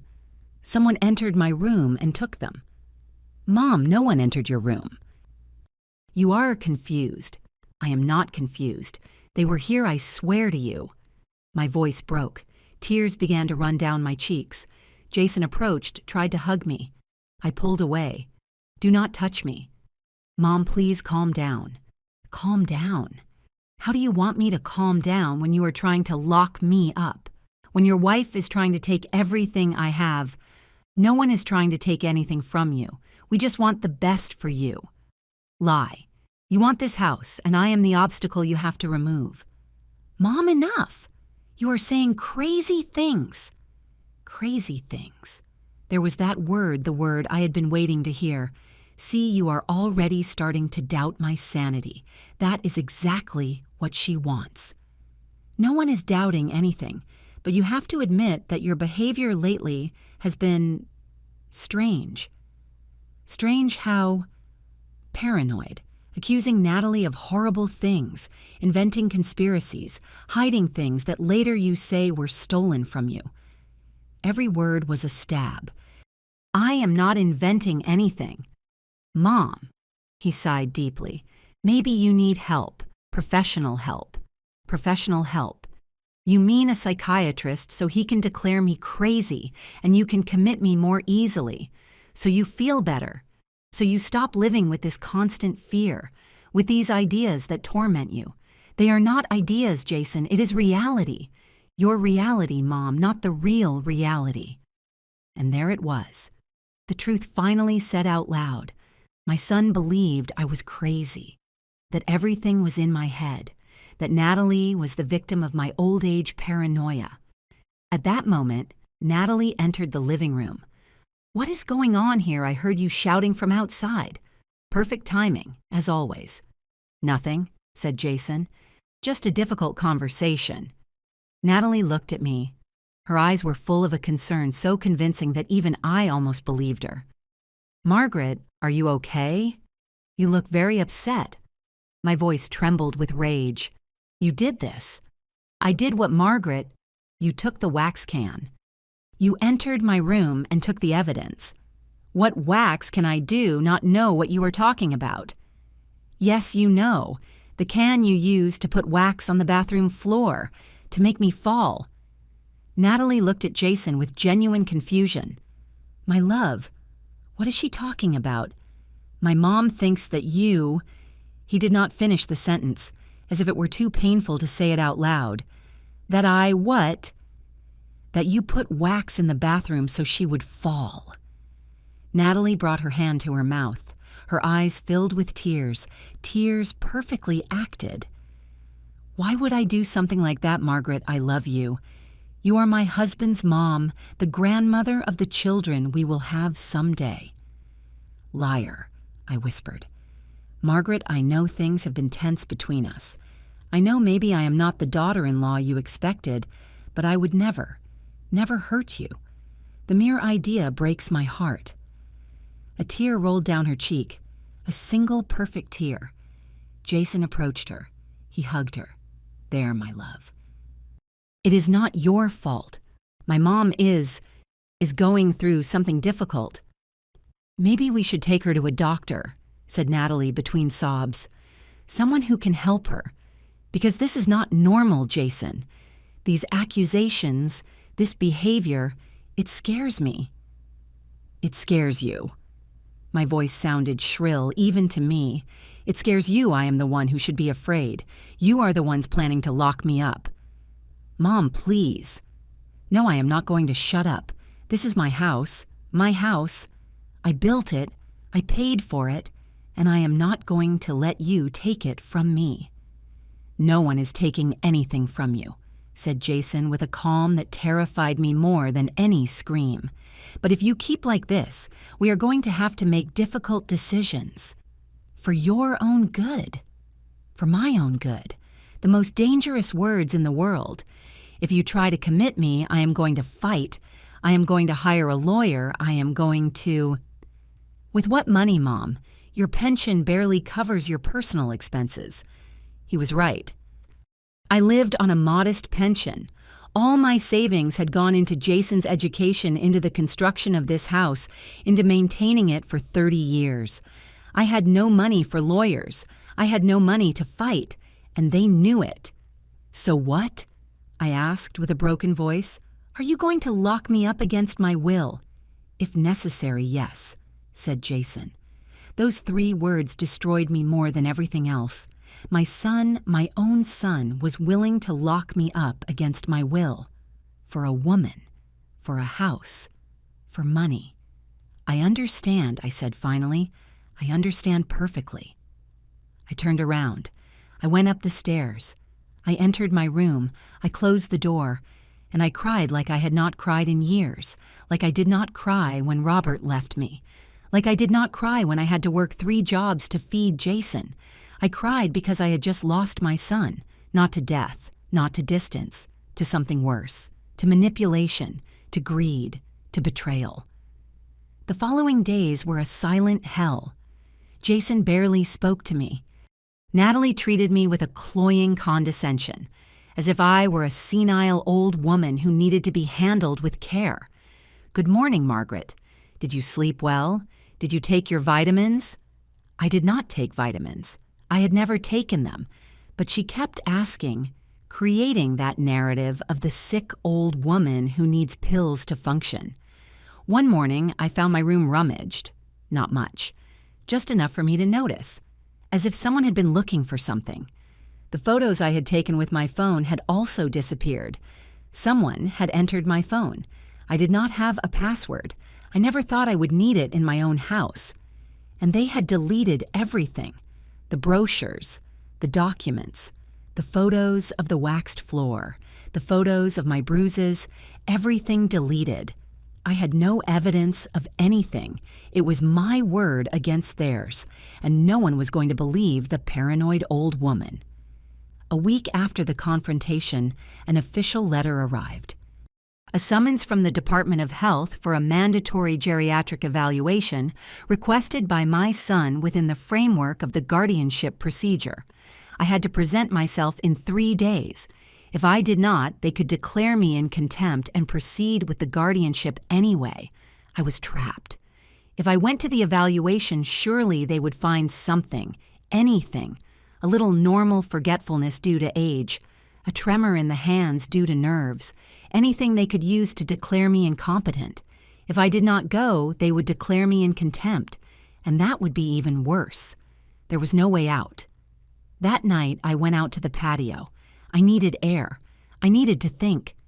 The hydrangeas Natalie had pruned were starting to grow again, wild, rebellious, refusing to die. I sat on the stone bench I had put there when Jason was a child. I closed my eyes. I breathed deeply, and then I knew what I had to do. I could not fight this battle, not in the traditional way. I had no money for lawyers. I had no evidence to present. I had no powerful allies, but I had something Natalie would never expect. I had my freedom, still, and I had this house that was my only card. If they wanted it so much, if they were willing to destroy me to get it, then I was going to make sure they never had it. The next morning, very early before Jason and Natalie woke up, I left the house. I went to the bank. I asked to speak to the manager.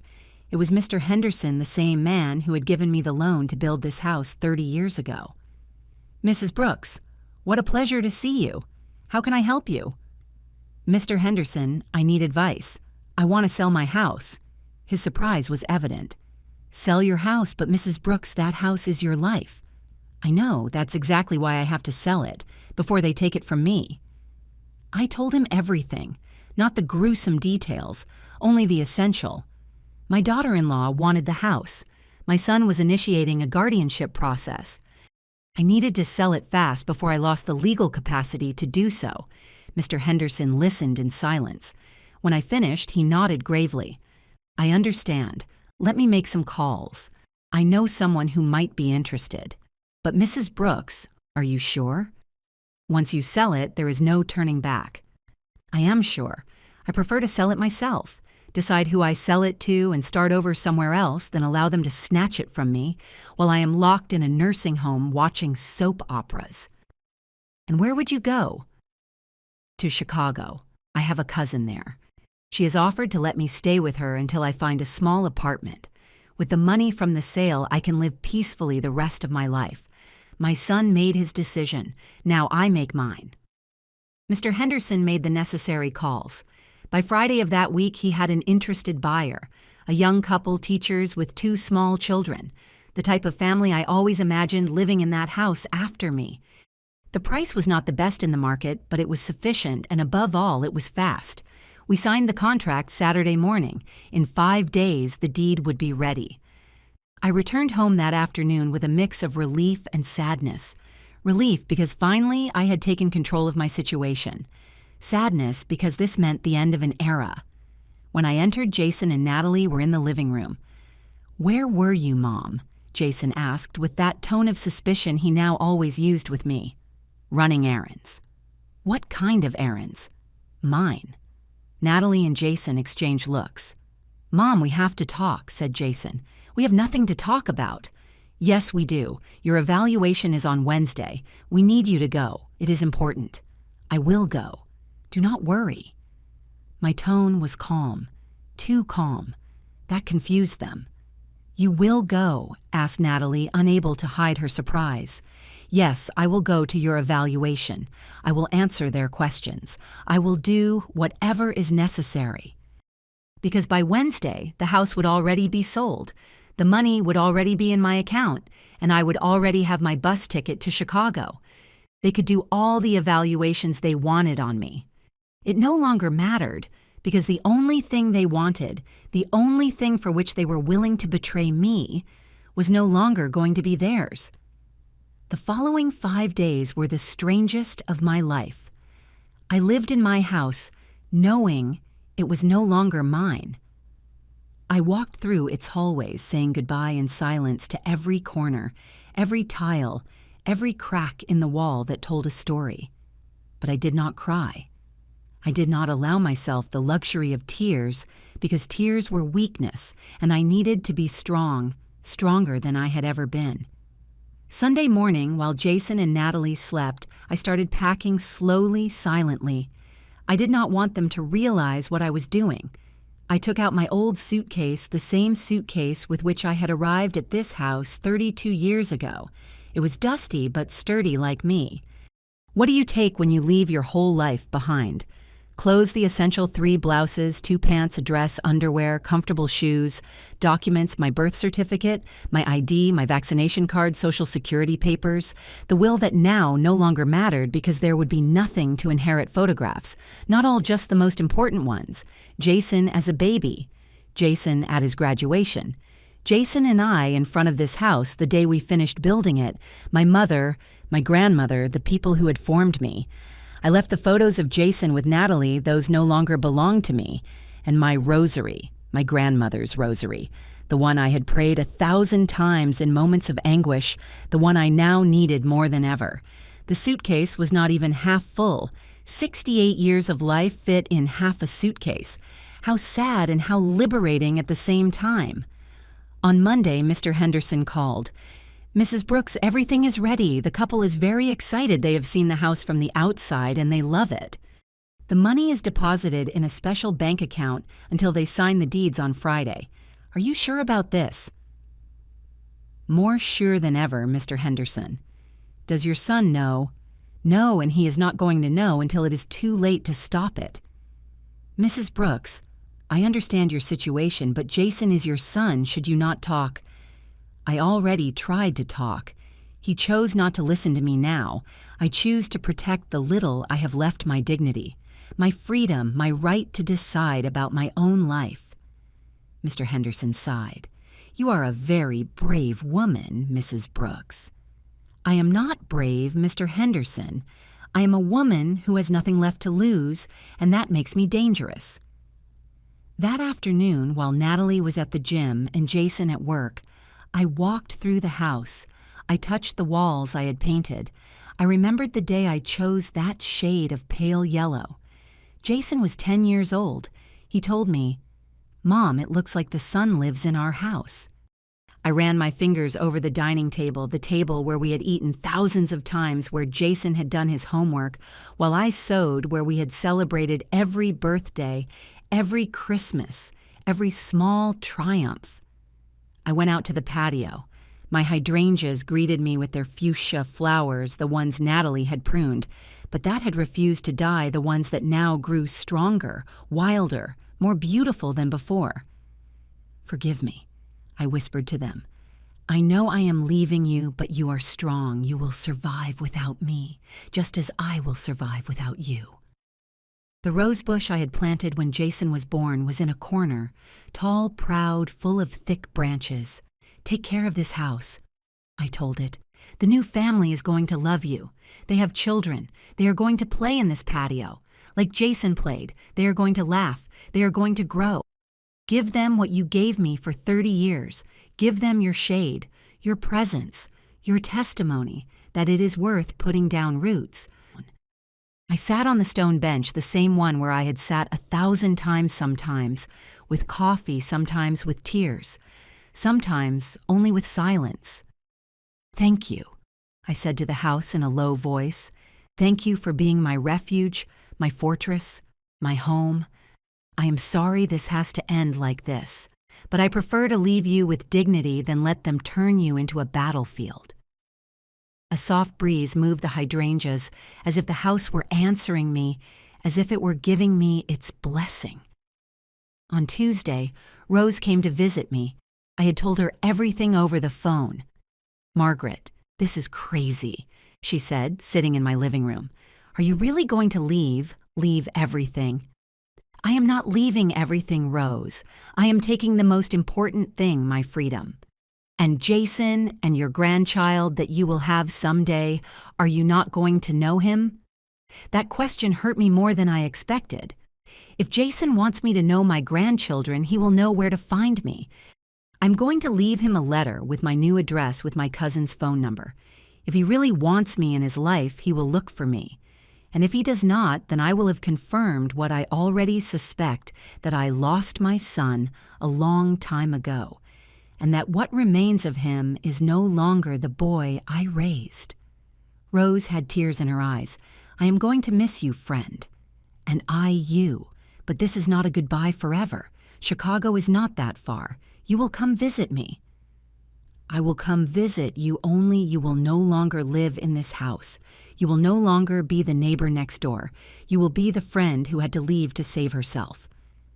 We hugged long, tight, as if we were clinging to something we knew was changing forever. "Promise me something," said Rose when we separated. "Anything. Promise me you are going to be happy, that you are going to find peace in the city, that you are not going to spend the rest of your life bitter about this. I promise you, I am going to start over, Art. At my 58 years, I am going to start a new life, and I am going to do it right. I am going to be the Margaret I want to be, not the one they need me to be to justify their actions." Wednesday was the day of the geriatric evaluation. I got up early. I dressed carefully, black pants, white blouse, comfortable shoes. I combed my hair and put on a little lipstick. I wanted to look good. I wanted to look sane, competent, capable. Not because I cared about the result of the evaluation. In 2 days, none of that would matter, but because I wanted Jason to see me. I wanted him to remember this image, his mother with her head high-facing with dignity, what he and his wife had done to her. Jason drove me to the clinic. The trip was silent, uncomfortable. He looked ahead. I looked out the window. "Mom," he said finally, "I know you think this is a betrayal, but I promise you I only want the best for you. The best for me would be for you to trust me, to listen to me, to believe me. But that is not going to happen anymore, right?" It is complicated. No, Jason, it is not complicated. It is simple. You chose to believe her instead of believing me. End of story. It is not fair for you to put it like that. It is not fair you are taking me to be evaluated as if I were a child, as if I had no right to decide about my own life, and I am the unfair one. Silence? We arrived at the clinic, a modern 3-story building, white, cold, impersonal. Do you want me to go in with you? Asked Jason. No, I can do it alone as I have done all my life. I entered alone. I gave my name at reception. They made me wait 40 minutes. 40 minutes in which I observed the other people in the waiting room, true elderly people with canes, with companions with lost looks. Was this how Jason saw me? Like one of these people? Finally, they called me. Dr. Stevens was a woman of about 40 years. Short hair, glasses, serious expression, but not cruel. Mrs. Brooks, sit down, please. I sat down. Your son requested this evaluation because he is worried about your well-being. Do you understand why you are here? I understand perfectly. My daughter-in-law wants my house, and this evaluation is part of the plan to declare me incompetent and take it from me. The doctor raised an eyebrow. That is a serious accusation. It is the truth, but I do not expect you to believe me. No one believes me. So go ahead. Do your evaluation. Ask me what you have to ask. The doctor studied me for a moment. Then she started. What day is today? Wednesday, February 14th. What year are we in Tasan 2024? Who is the president? I said it correctly. Can you subtract by sevens from 100? I did it without errors. Can you remember 3 words I'm going to tell you and repeat them in 5 minutes house tree table? I repeated them 5 minutes later without a problem. The evaluation continued. Memory tests, attention, logical reasoning, spatial orientation. I answered everything correctly. Because I was not crazy, because I did not have cognitive deterioration, because I was a 58-year-old woman in full use of her mental faculties. At the end, the doctor leaned back in her chair. Mrs. Brooks, your results are excellent. I see no sign of cognitive deterioration. Your memory is intact. Your reasoning is clear. Your orientation is perfect. So are you going to declare me capable? I am going to issue a medical report stating that you do not present any condition that justifies an interdiction for mental incapacity. However what? However, your son also mentioned frequent falls balance problems. Is that true? I fell once in the bathroom because someone put wax on the floor deliberately. Do you have proof of that? I had it, but it disappeared. Curiously, the doctor looked at me with a mix of compassion and skepticism.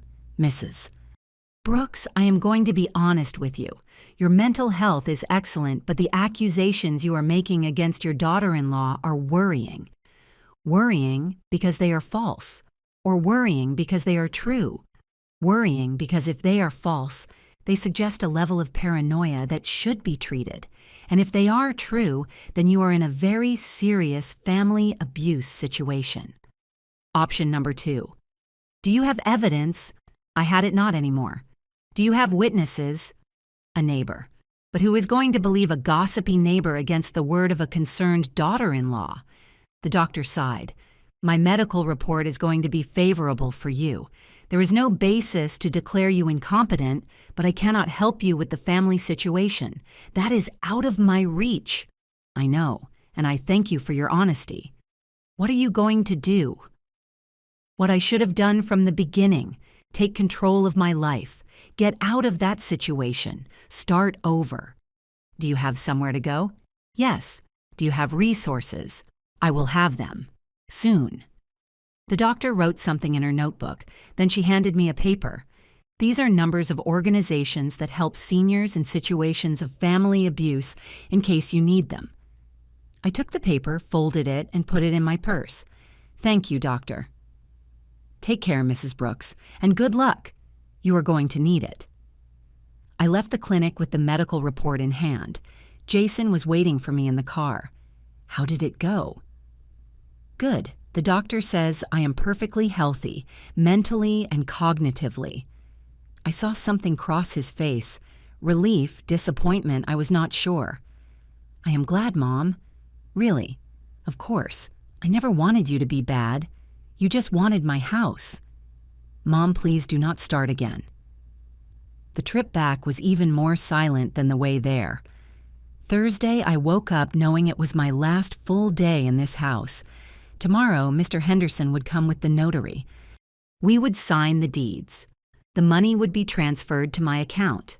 And Saturday early, I would take a bus to Chicago.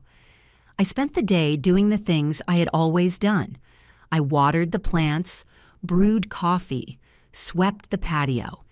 Every action was a silent farewell. In the afternoon, when Jason and Natalie were not there, I called my cousin Eleanor in Chicago. Ellie, it is me, Margaret. Cousin, what a pleasure to hear you. How are you? I am in a complicated situation. Do you still have room in your apartment? Room, Margaret. I have 2 spare rooms since my kids left. Why are you thinking of visiting me? Not exactly. I am thinking of moving. With you, if you accept me, just until I find my own place. Silence on the other end of the line. Margaret, what happened? I told her, not everything, just the essential. My daughter-in-law, the plans, the guardianship process, my decision to sell the house.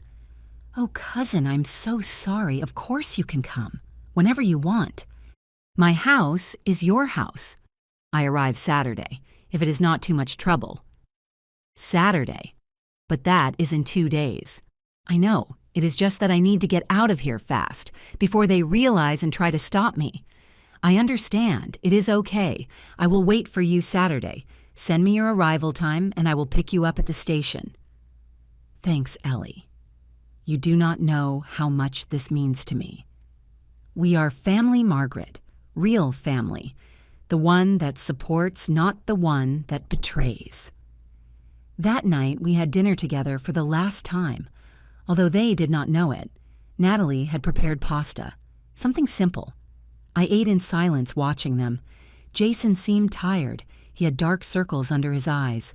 Was it the weight of guilt or simply work stress? Natalie was radiant. She talked about her plans, about the remodeling she wanted to do in the kitchen, about the colors she wanted to paint the living room, about the new furniture she had seen in a store. She talked about my house as if it were already hers. Right, that it would be beautiful, Margaret, a modern kitchen, with an island, with stainless steel appliances. Yes, I said, very beautiful. And do not worry, in the residence where you are going to be, the food is excellent. You are never going to have to cook again. Residence. She did not even bother to disguise her intentions anymore. Did you already choose a residence? I asked with a calm that surprised myself. Natalie and Jason exchanged looks. Well, we have been looking at options, said Jason, just as a precaution. Of course, as a precaution. Mom, it does not have to be like this. If you accepted help, if you were more cooperative. Cooperative with what, Jason? With my own imprisonment. It is not imprisonment. It is care. It is making sure you are okay. I am okay here in my house. Your house that you can no longer maintain, said Natalie. Your house that is too big for you. Your house where you fall and get hurt. My house that you want to sell to keep the money. The silence that followed was tense. Natalie left her fork on the plate. Jason turned pale. Mom, that is not... It does not matter, I said, getting up. Nothing matters anymore. Excuse me, I am tired. I am going to sleep. I went up to my room, closed the door, and smiled, because they knew that I knew, and that terrified them. But it was already too late. Friday dawned clear, a bright blue sky as if the universe were celebrating my liberation. At 10 in the morning, Mr. Henderson arrived with the notary and the buyer couple. Jason and Natalie had left early, he to work, she to the gym. As every Friday I opened the door for them, I offered them coffee. We sat at the dining table. The couple was young, 30-something. He was an elementary school teacher, she a nurse. They had 2 children, a boy of 6 and a girl of 4. "Mrs. Brooks," said the wife with shining eyes, "your house is beautiful. Our children are going to grow up so happy here." "I know," I said, "because I raised my son here, and he was the happiest boy in the world until he stopped being so." The notary took out the documents. He started reading legal terms, clauses, conditions. I barely listened. I just waited for the moment they put the pen in my hand. "Mrs. Brooks, do you understand that by signing these documents you are ceding all rights over this property?" "I understand perfectly. And do you proceed of your own free will without coercion of any kind?" "I proceed of my own free will. No one forces me. This is my decision, my choice." "Then please sign here." I took the pen. The same pen with which I had signed so many important documents in my life. Jason's birth certificate, his college enrollment, my will, and now the sale of my house. I signed. Once, twice, 3 times on every marked page. "Done," said the notary. "The property has been transferred. Mr. and Mrs. Miller, this house is now yours. Mrs. Brooks, the money has been deposited in your account. You can verify it with Mr. Henderson." Mr. Henderson showed me his tablet. There it was. An amount that represented 32 years of my life, of my work, of my sacrifice. It was not as much as it could have been, but it was enough. It was my freedom in numbers. "Mrs. Brooks," said Mrs. Miller, "when do you need to vacate?" "I already vacated. I only have 1 suitcase. I leave tomorrow early."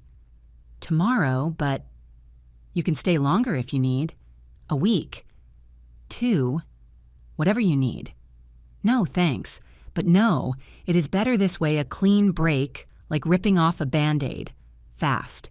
So it hurts less." I handed them the keys to the house I had built, the keys to my past life. "Take care of this house," I told them. "It has a good heart. Sometimes it creaks at night. Do not be scared. It is just her settling, talking to herself. And the hydrangeas in the patio, let them grow free. Do not prune them too much. They are more beautiful when they are wild." Mrs. Miller had tears in her eyes. "We promise you we are going to take care of it, and we are going to be happy here. As you were." "As I was," I repeated. "A long time ago." They left. Mr. Henderson stayed a moment longer. "Mrs. Brooks, are you sure you are okay? Do you need anything?" "I am fine, Mr. Henderson. Better than fine, I am free." He hugged me. A fatherly hug, of those that make you feel someone does see you, someone does understand. "God bless you, Mrs. Brooks, and may you do well in your new life." "Thanks, Mr. Henderson, for everything, for believing me, for helping me, for not treating me like a crazy old lady." "You are not crazy at all. You are the sanest woman I know." He left. I was left alone in my house that was no longer my house. I had 4 hours before Jason and Natalie returned, 4 hours to say goodbye.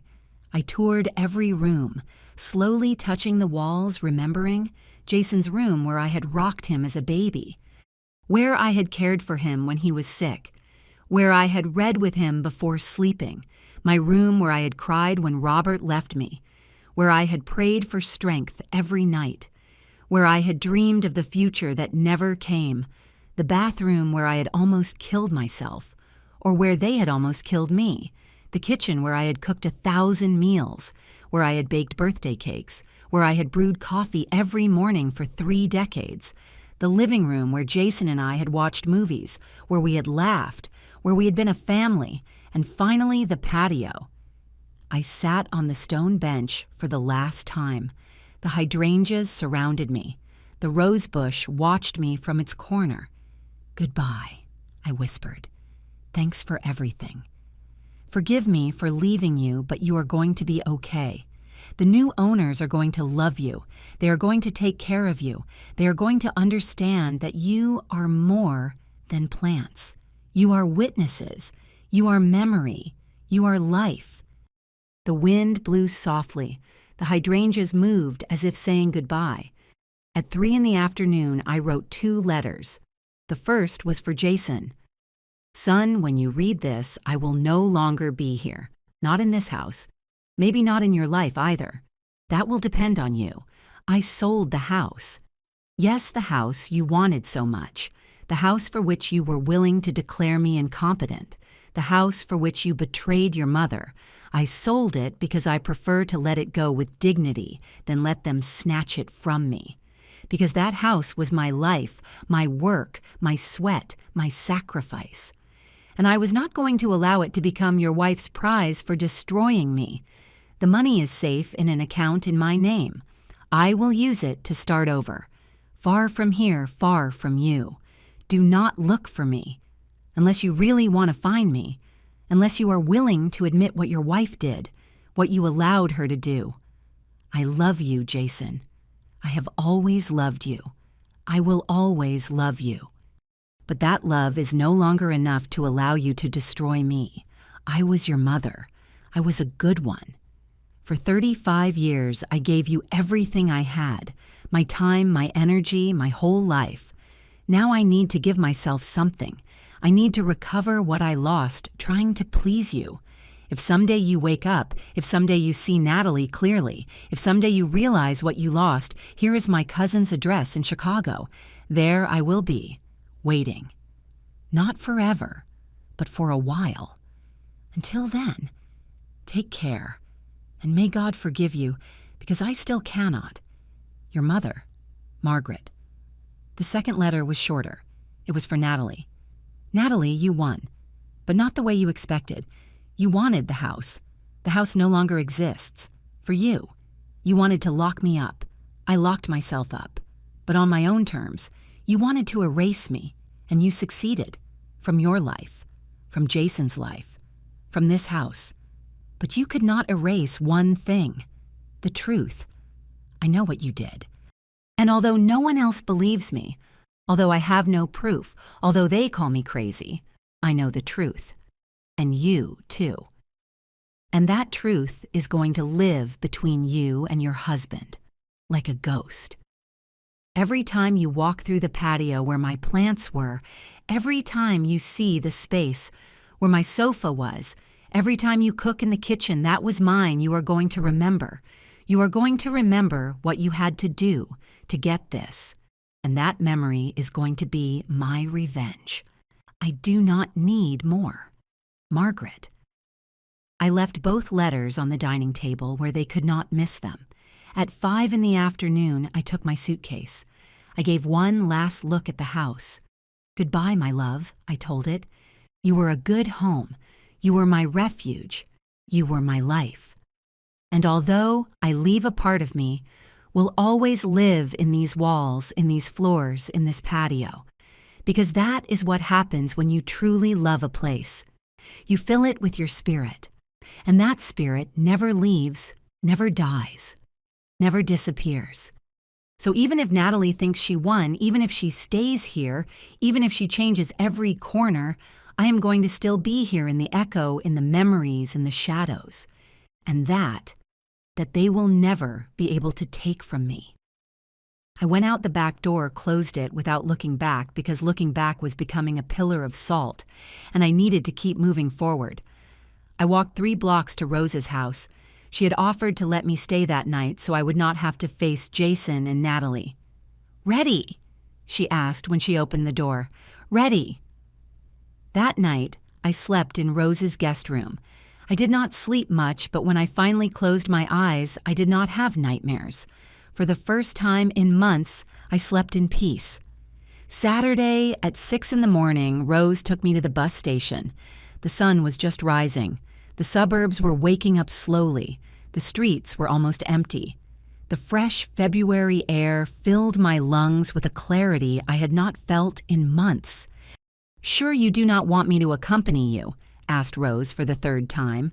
"Sure. I need to make this trip alone. I need to feel that it is me who decides me, who leaves me, who takes the reins of my life." Rose hugged me tight, so tight she almost cut off my breath. "Call me as soon as you arrive and every week.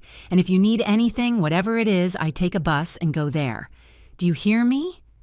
"I hear you, friend, and thank you for believing me when no one else did." I always believed you, Margaret, because I know you, and the Margaret I know does not invent things, does not lie, does not exaggerate. If you told me Natalie was hurting you, it was because it was true. I got on the bus with my half-full suitcase. I found my seat by the window. I put the suitcase in the overhead compartment. I sat down. The bus started. The town began to move away. Every mile we advanced was a mile between my past and my future. I took out my phone. I had kept it off since yesterday. I did not want calls. I did not want messages. I did not want anything to interrupt my escape. But now, sitting on that bus, taking me to a new life, I felt curious. I turned it on. 37 missed calls from Jason, 24 text messages, 10 voicemails. I did not open them all, just the first ones, to understand how it had been. Message 1, Friday, 6th, 47 p.m. Mom, where are you? We got home and you are not here. Did you go out? Message 2, Friday, 7th, 15 p.m. Mom, I am worried. Can you answer? I already called Rose and she says she does not know where you are. Liar beautiful, my Rose, protecting me until the end. Message 3, Friday, 7:52 p.m. Mom, please, we found your letter. What did you do? You sold the house. That cannot be true. Call me. Urgent. Message 4, Friday, 8th, 34 p.m. Mom, you cannot do this. That house is my inheritance. It is my future. How could you sell it without consulting me? There it was, his true pain. Not that I had gone, but that the house was no longer his. Message 5, Friday, 9th, 18 p.m. I went to Mr. Henderson. He confirmed you sold the house. Mom, this is illegal. I am going to sue. I am going to annul the sale. You cannot do this to me. Message 6, Friday, 10:03 p.m. The lawyer says the sale is legal, that you signed of your own free will, that no one forced you. Is it true? Did you really do this? Message 7, Friday, 11:47 p.m. Mom, please, let's talk. It does not have to be like this. We can fix it. We can... There were no more messages after that, as if he had run out of words, out of arguments, out of anything to say. I listened to one of the voicemails, only one. Jason's voice sounded broken, tearful. Mom, I do not understand. Why did you do this? That house was everything to me. It was my childhood, my memories, my future. And you simply sold it as if it meant nothing, as if I meant nothing. Natalie is devastated. She is crying. She says you accused her of horrible things. She says you left her a very cruel letter. How could you? She just wanted to help you. She just wanted you to be okay. And you abandoned us. Like Dad abandoned me. You are just like him, Mom. Just like him. The message ended. You are just like him. Those words hurt me more than everything else. More than the guardianship process. More than the wax in the bathroom. More than the betrayal. Because Robert had abandoned us without reason, without cause. Simply because he was a coward who could not handle the responsibility. I was not abandoning. I was saving myself. But for Jason, it was the same. I turned off the phone. I was not going to answer. Not now, maybe never. Because what could I tell him? What words could make him understand what his wife had done, what he had allowed? None. The words had run out a long time ago. Now only silence remained, and distance, and time. Time that heals, or time that confirms some breaks are permanent. I arrived in Chicago 7 hours later. My cousin Eleanor was waiting for me at the terminal with a huge smile and open arms. Margaret, dear cousin. We hugged. She smelled of lavender and coffee, smells of home, of safety. Thanks for receiving me, Ellie. You have nothing to thank. Come, my car is nearby. Let's go home. You must be exhausted. Eleanor's apartment was in the city, an old building but well kept. 3rd floor, no elevator. But I did not care. I climbed the stairs with my suitcase, feeling that every step moved me further away from what I had left behind. The apartment was cozy, small but bright, full of plants, full of life. "This is your room," said Eleanor, opening a door. "It was my youngest son's, but he went to college 2 years ago. Now it is yours, for as long as you need it." The room had a twin bed, a wooden closet, a window facing the street. It was not big, it was not luxurious, but it was mine, my space, my refuge. "It is perfect, Ellie, thanks. Rest, sleep, eat. And when you are ready, we talk." The first days in the city were strange, like being suspended in time, as if my previous life had been a dream or a nightmare. I woke up early, out of habit, but I no longer had plants to water. I no longer had a patio to take care of. I no longer had a house to maintain. Eleanor worked part-time in a bookstore. She left at 9 in the morning and returned at 3 in the afternoon. During those hours, I was alone in the apartment. At first, I did not know what to do with myself. I walked from room to room. I looked out the window. I thought too much. But little by little, I started finding my rhythm. I cooked. Not out of obligation, but for pleasure. Stews that I liked, without having to consider if Natalie would approve or if Jason would eat them. I read. Books from Eleanor's library, novels I had wanted to read for years but never had time. I walked. The city was huge, intimidating, but also fascinating.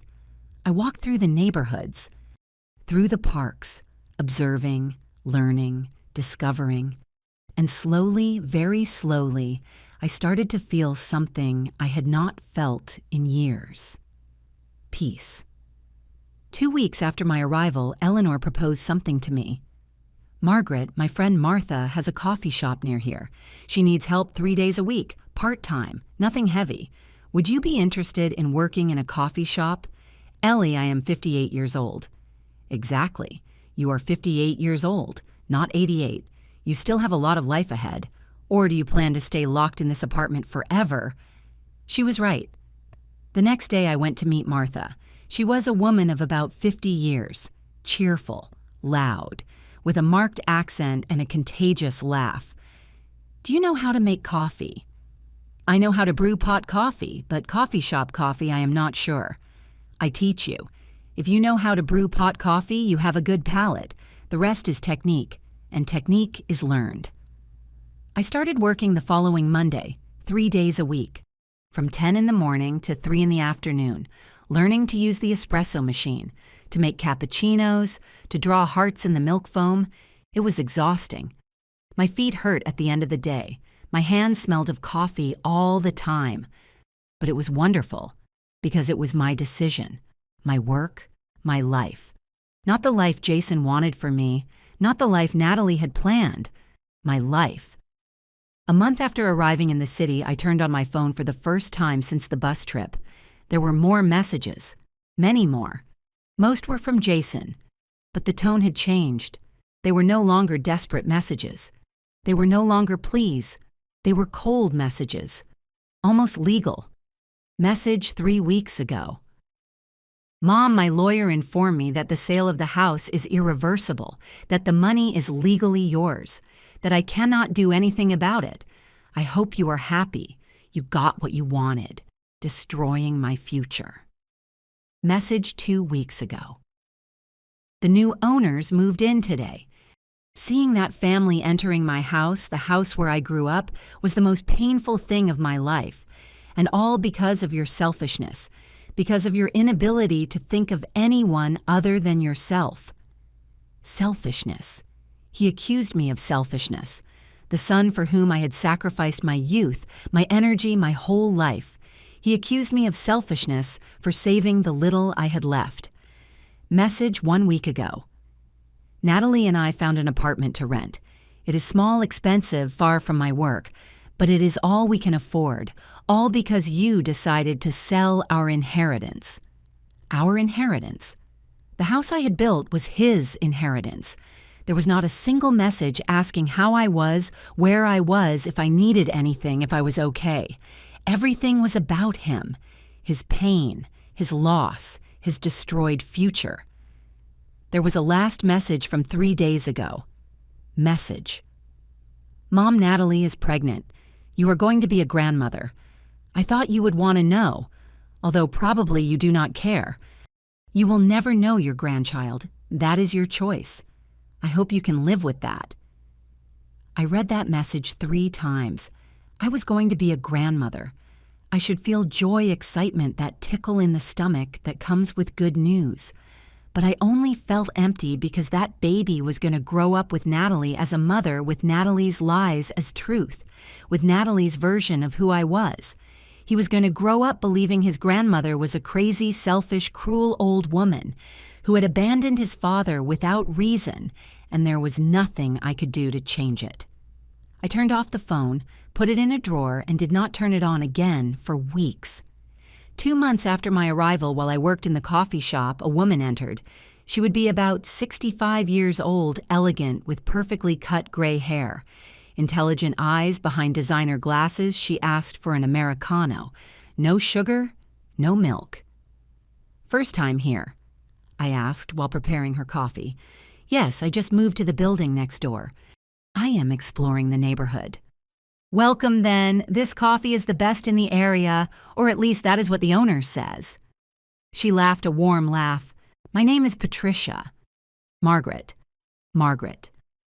What a pretty name. Classical. It is a name from another era like me. Do not say that. Classic names are timeless, like the people who carry them. I handed her her coffee. She sat at a table near the window, took out a book, and started reading. She became a regular customer. She came 3 times a week. She always ordered the same thing. Americano, no sugar, no milk. She always sat at the same table. She always read. Little by little, we started talking. Small talk at first. About the weather, about the books she read about life in the city. But over time, conversations became deeper. I discovered Patricia had been a lawyer specialized in family law. Now she was retired, widowed, without children. She lived alone, but was not alone. She had friends' activities, a full life. And you, Margaret, what is your story? One day, after 3 months of knowing her, I told her. Not everything, but the essential. My son, my daughter-in-law, the house, the guardianship process, my escape. Patricia listened without interrupting. When I finished, she nodded slowly. You did the right thing. You think, I know what family abuse is. I saw hundreds of cases in my career, and what you describe is a classic case of financial and emotional manipulation. Your daughter-in-law is what we call a family predator, and your son, is what we call a secondary victim manipulated by the predator to attack the primary victim. Which was you, so I am not crazy. No, Margaret, you are not crazy, you are traumatized. There is a difference. Those words were like a balm, like absolution. Someone who knew someone with experience was telling me I had not invented anything, that I had not exaggerated, that what I lived was real. And now what do? I asked. Now you keep living, you keep healing. And if your son someday wakes up, if someday he sees the truth, you decide if you want to open that door or not. But that decision is yours, not yours. 6 months after my arrival in the city, Rose called me.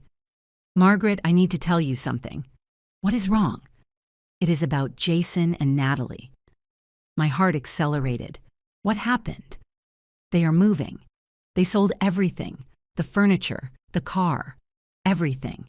They are going to the city to live with Natalie's family. Why? Because here in town, everyone knows what happened. Mr. Henderson told the story. I told the story. The neighbors have been talking.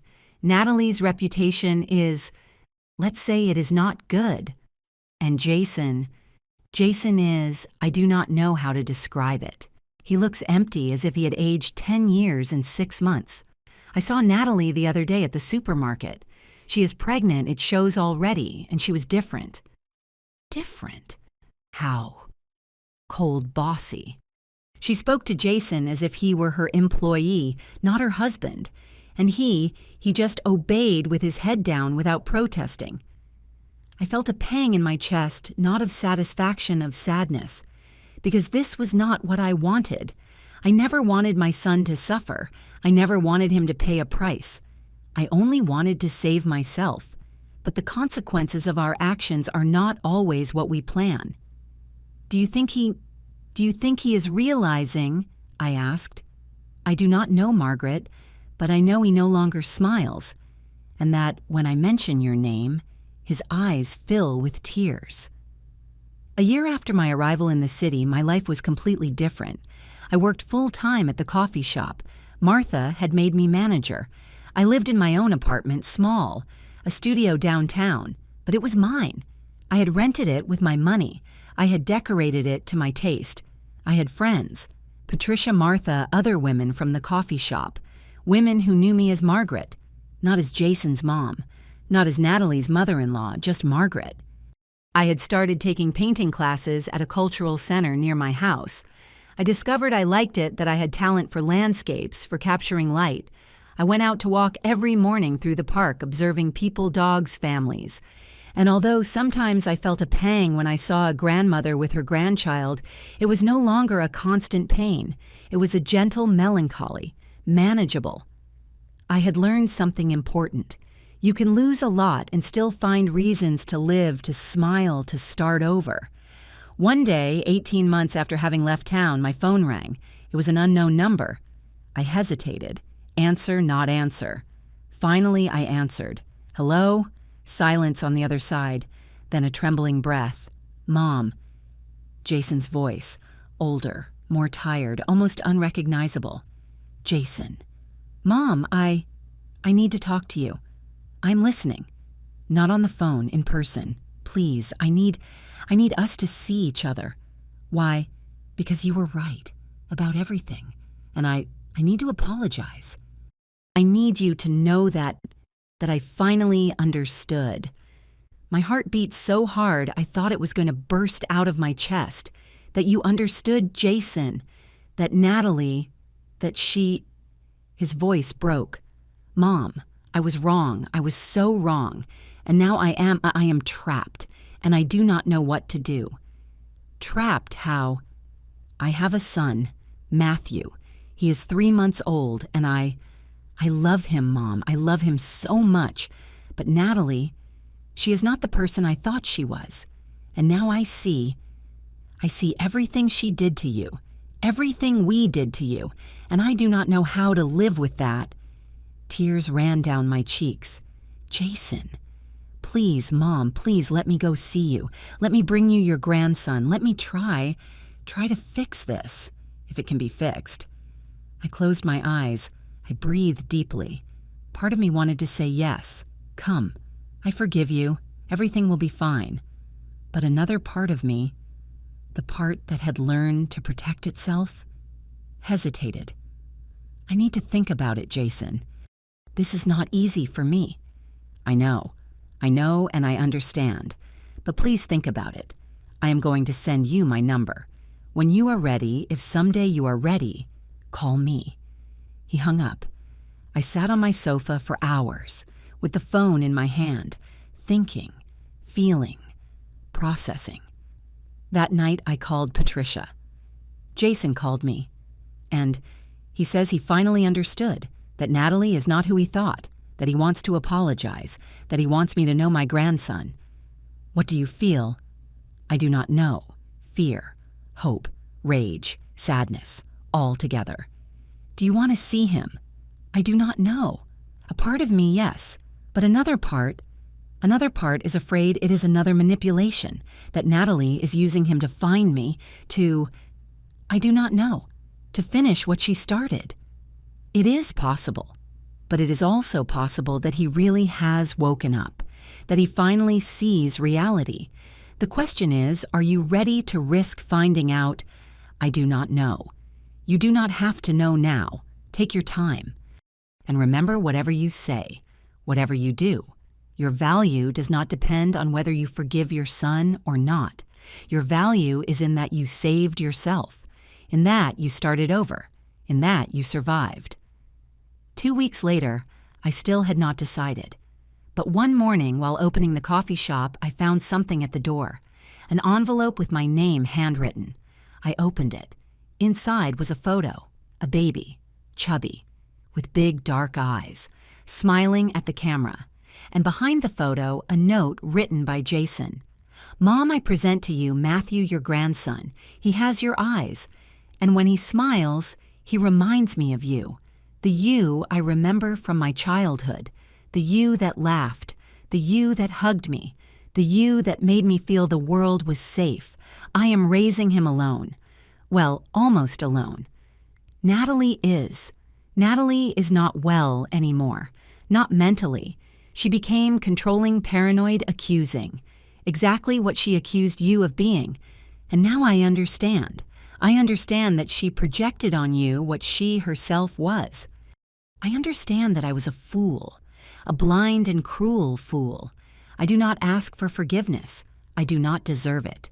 I only ask that you meet Matthew, even just once, so he knows he had a grandmother who was strong, brave, worthy. So he knows that in our veins runs the blood of a woman who knew how to save herself when everyone tried to destroy her. I love you, Mom. I have always loved you, even when I did not know how to show it. Jason. I looked at the baby's photo, my grandson, Matthew, and I felt something I had not felt in a long time. I felt that maybe, just maybe, some stories could have second chances, not happy endings, because what happened could not be erased. The pain could not be undone. But second chances, new beginnings, bridges rebuilt over rivers that had tried to drown us. Maybe, just maybe. 3 more months passed before I made a decision. 3 months in which Matthew's photo lived on my nightstand. 3 months in which I woke up every morning looking at those eyes that, according to Jason, were like mine. 3 months talking to Patricia, with Eleanor, with Martha, with myself. "What scares you the most?" Patricia asked one day while we drank coffee in the shop after closing. "That it is a trap, that Natalie is behind this, that she hurts me again. And what do you desire the most?" "To know my grandson, to know there is something good that came out of all this. That despite the pain, despite the betrayal, there is new life. There is hope." "Then you already know your answer, but I am afraid. Fear is natural. Fear protected you when you needed it. But Margaret, sometimes fear also locks us up. It turns us into prisoners of our own past. And if I regret it, and if you do not do it and regret not having tried." She was right, as always. That night, I dialed the number Jason had sent me. He answered on the second ring. "Mom." His voice sounded hopeful, scared, vulnerable. "It is me. Thanks for calling. I was not sure you would." "I was not sure either." Silence. A silence full of everything unsaid, of all the pain, of all the lost time. "Jason, I need you to understand something before continuing. Whatever it is. I cannot simply forget what happened. I cannot pretend everything is fine because it is not. You hurt me a lot, you and Natalie, and that damage does not disappear with an apology. I know, but I also need you to understand that despite everything, despite the pain and betrayal, you are still my son, and that does not change. Even if I wanted it to change, even if it would be easier if I could simply stop loving you, I cannot, because that is not how a mother's love works. It is permanent, even when we do not want it to be." I heard a sob on the other side of the line. "Mom, I am so sorry, so sorry. I know. You have no idea how much I regret it. Every day, every night, I see Matthew and think about everything I took from him, about the grandmother he could have had from the beginning, about the family we could have been. And Natalie." Long silence. "Natalie she is not well, Mom. After Matthew was born, she changed. Or maybe she was always like that and I did not see it. She became obsessive controlling. She checks my phone. She follows me. She accuses me of things I never did. She screams at me in front of Matthew. And I see in her everything she accused you of being. And I understand. God, Mom, now I understand everything. What do you understand? That everything she said about you was what she herself was. That she projected her own demons on you. And I believed her. I chose to believe her instead of believing you. And that choice destroyed everything. Why are you still with her? For Matthew, because she is his mother. Because I am trying to make things work. But every day is harder. Every day I realize I am in the same trap she tried to put you in. Jason, listen to me well. You cannot save Matthew by sacrificing yourself. Children need happy parents, whole parents, not broken martyrs. Then what do? I do not know, son. That is a decision only you can make. But what I can tell you is this. Whatever decision you make, do not let fear or guilt guide you. Let yourself be guided by what is best for Matthew and for you. Do you forgive me, Mom? That question. The one I had been waiting for and fearing at the same time. Forgiveness is not a switch that turns on and off, Jason. It is a process, and that process takes time. But what I can tell you is this. I am willing to try, to meet Matthew, to see if we can build something new on the ruins of what we destroyed. It is more than I deserve, probably. But I do not do it for you. I do it for me, because I refuse to let what happened steal more time from me. It stole my house. It stole years of peace. But it is not going to steal the opportunity to know my grandson. Not that. 2 weeks later, Jason came to the city, alone, with Matthew, without Natalie. She does not know I am here, he told me when we met in a park near my apartment. She thinks I came for a job interview. If she knew I came to see you, I do not know what she would do. Are you afraid of her? Jason did not answer, but the answer was in his eyes, in the way he looked at his phone every 5 minutes, in the tension of his shoulders. I know, he said finally. I know what you are thinking, that I became what she wanted you to be, a victim, someone who needs to be controlled. I am not thinking that. I am thinking karma is real, and that sometimes the lessons we need to learn are painful. I sat on a bench. Jason sat next to me with Matthew in his arms, and for the first time in 2 years, I saw my grandson. He was 4 months old, chubby, with pink cheeks, dark curly hair, and those eyes, those big dark eyes that really looked like mine. Can I asked, extending my arms. Please. Jason handed me Matthew. The weight of that baby in my arms was like a balm, like a forgiveness I did not know I needed. Matthew looked at me curiously. Then he smiled, a big toothless smile that melted my heart. Hello, my love, I whispered. I am your grandmother. I am very sorry it took so long to meet you. Tears ran down my cheeks, but they were different tears, not of pain, of relief, of gratitude, of that immediate and inexplicable love only grandparents understand. Jason was crying too. Mom, I am so sorry for everything, for the house, for the guardianship process, for not believing you, for choosing wrong, for everything. I know, son, I know. Will you ever be able to forgive me truly? I looked at Matthew, then I looked at Jason, at my son who was no longer the boy I had raised. He was a broken man, repentant, lost, but he was still my son. Complete forgiveness will take time, maybe years, maybe it never reaches 100%. But this right here, I said, pointing to Matthew, this is a start, a bridge, a possibility. Jason nodded. We spent 3 hours in that park talking not about what happened. That would come later. We talked about Matthew, about his quirks, about how he slept, about how he liked soft sounds, about how he hated the cold. We talked like family, like what we once were, like what maybe someday we could be again. After that day, Jason started visiting me once a month, always alone with Matthew, always in secret from Natalie. Are you not afraid she will find out? I asked him one day. Yes, but I am more afraid of losing you again. That Matthew grows up without knowing his grandmother, that scares me more. What are you going to do with your marriage? I do not know. I have thought about divorcing, but I am afraid of losing Matthew. Natalie threatens with taking me to court, with saying I am a bad father, with doing exactly what she tried to do to you. Yes, so you know how it feels being trapped by someone who uses the legal system as a weapon, by someone who manipulates reality to get what they want. How did you bear it, Mom? How did you have the strength to leave? Because I understood something fundamental. No one can save you except yourself.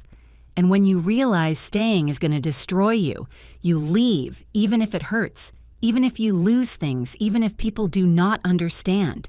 You leave because your life is worth more than any house, any relationship, anything. Do you think I should leave? I think you should do what is best for Matthew and for you. And if that means leaving, then yes, leave. Fight for custody if necessary, but do not stay in a place that is killing you inside, because Matthew needs a whole father, not a ghost. 6 months after our first meeting, Jason made a decision. He divorced Natalie. It was ugly. It was painful. She fought custody, accused him of abandonment, of being a bad father, of infidelity that never existed. But Jason had something I never had. Evidence text messages where Natalie threatened him, audio recordings where she insulted him, testimonies from neighbors who had heard the screams. And he had something else, a judge who saw beyond Natalie's perfect tears, who saw the pattern, the manipulation, the abuse. Custody was shared 50-50. It was not what Jason wanted, but it was better than losing his son completely. Now I understand everything, Mom, he told me the day the divorce was signed. I understand why you left, why you sold the house, why you disappeared. It was not cowardice, it was survival. That is right. Do you forgive me now? I am forgiving you every day a little more, but son, there is something you need to understand. Forgiveness does not mean forgetting, it means choosing not to let the past consume me. It means choosing to build something new, without pretending the old did not exist. So we are not going to be like before. No, we are never going to be like before, because before included innocence that no longer exists, included trust that was broken. But we can be something new, something different, something stronger, because it was rebuilt with honesty instead of illusions. Today, 3 years after leaving my old life, my life is completely different. I still live in the city in my downtown apartment. I still work at Martha's coffee shop. Now I am a partner. We bought the place and expanded it. My paintings sell in a small gallery nearby. I'm not famous, but people buy my work, and that fills me with a pride I never felt before. I'm 61 years old, and for the first time in my life, I do not feel old. I feel alive, present complete. Jason comes to visit me twice a month with Matthew. My grandson is already 3 years old. He calls me Mama. He still cannot pronounce grandma correctly, but I do not care. It is the sweetest sound I have heard. I tell him stories, I bake cookies for him, I take him to the park. I do everything I could not do when he was born because his other grandmother, because Natalie is still his grandmother, although that reality hurts me, was busy trying to destroy me. Natalie and I have never spoken again.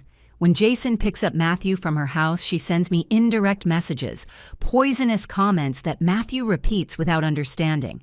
Mama, Mommy says you are bad that you took her house. And what do you think, my love? I think you make the best cookies in the world, and for now, that is enough. Someday, when Matthew is older, I will tell him my version of the story.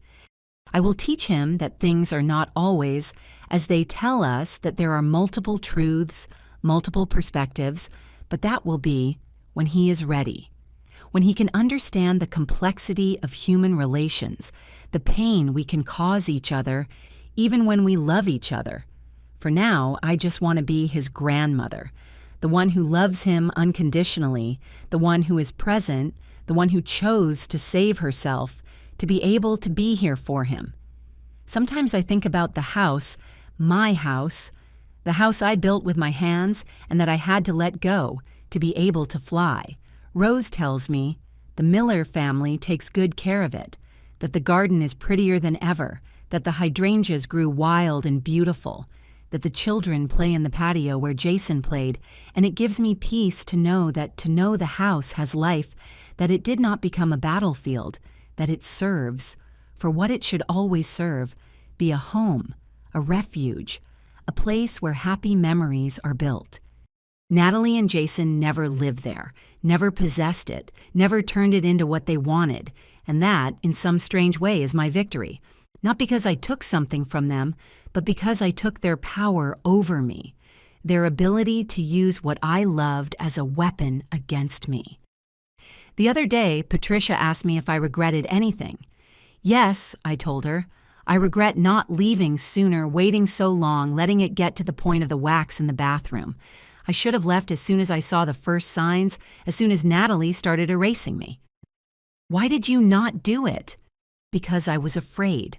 Afraid of losing Jason, afraid of being alone, afraid of admitting my daughter-in-law hated me, afraid of accepting my son had chosen wrong, and now I understand fear makes us prisoners, keeps us in places that destroy us, convinces us enduring is braver than leaving.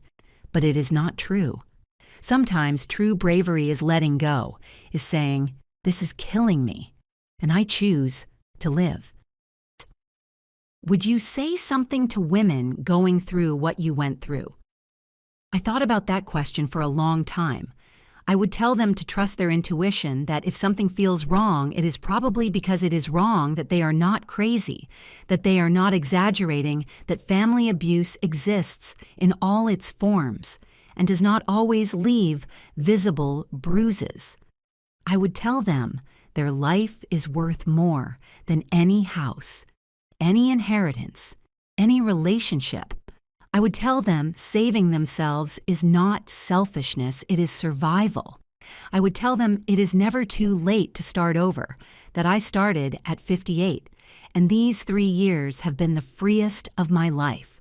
I would tell them forgiveness is a process that they do not have to forgive to heal, that they can choose peace without needing reconciliation. And I would tell them life after trauma is possible. It is not the same life, it is different.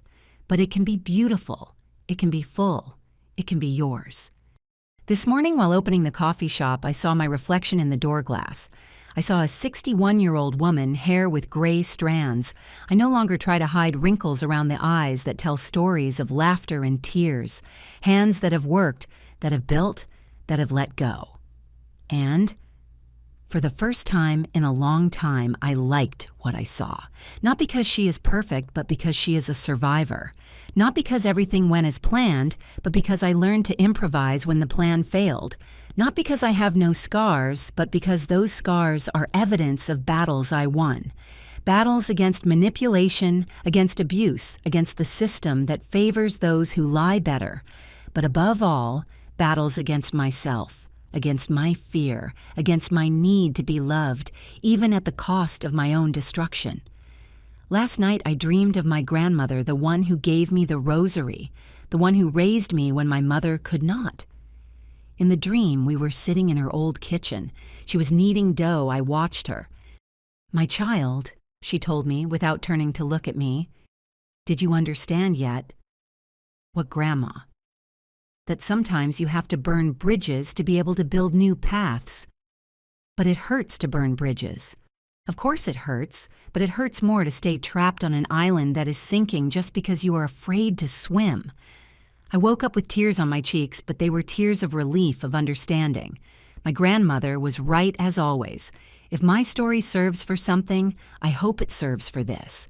So a woman somewhere sitting in her house, feeling something is wrong, but without being able to explain what reads this and says, "I am not crazy. What I feel is real." So a mother who sees her son drift away due to another person's manipulation knows she is not alone. It is not her fault. That a mother's love is not always enough to counteract the poison of manipulation. So an older woman who thinks it is too late to start over reads this and says, if she could at 58, I can now. So we all understand letting go is not giving up. It is freeing oneself. That leaving is not abandoning it, is saving oneself. That starting over is not failing, it is being reborn. Today is Sunday, my day off. Jason comes with Matthew in an hour. We are going to the park to paddle on the lake to eat ice cream to make new memories that someday Matthew will tell his own children.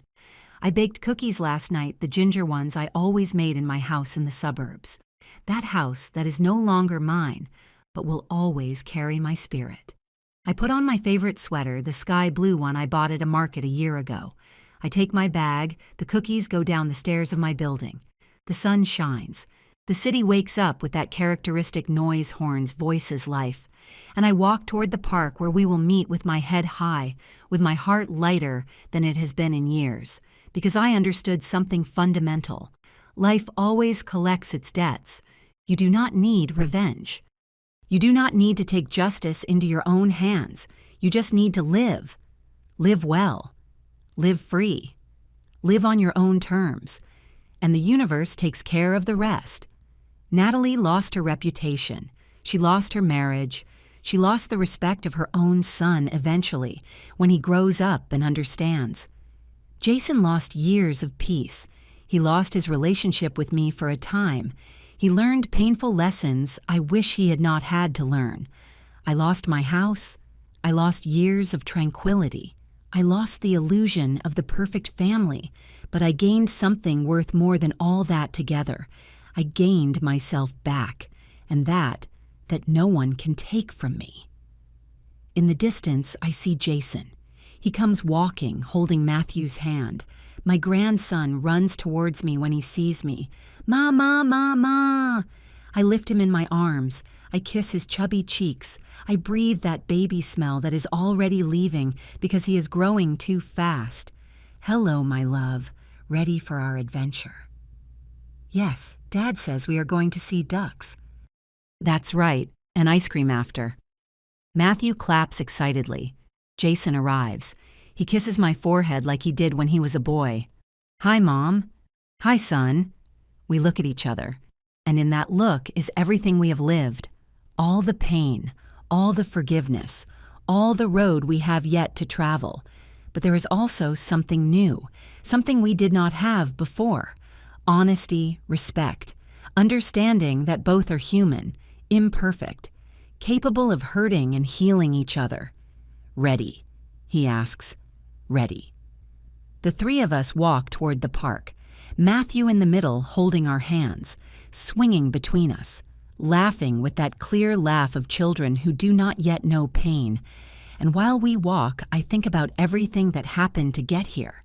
The wax in the bathroom, the lawyer's letters, the sale of my house, the bus to the city, the nights crying, the days rebuilding, and I think it was worth it.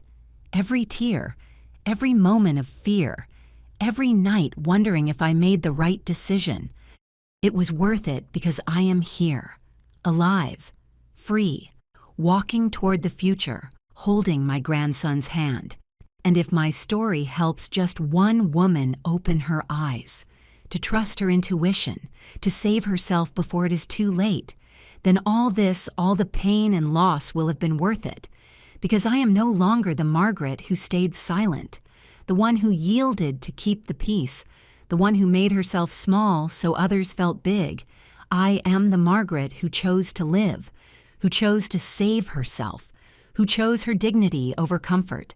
And that Margaret, that woman who was reborn at 58, is the woman I should have always been, the woman I finally am, and God willing, the woman I will continue to be until my last day.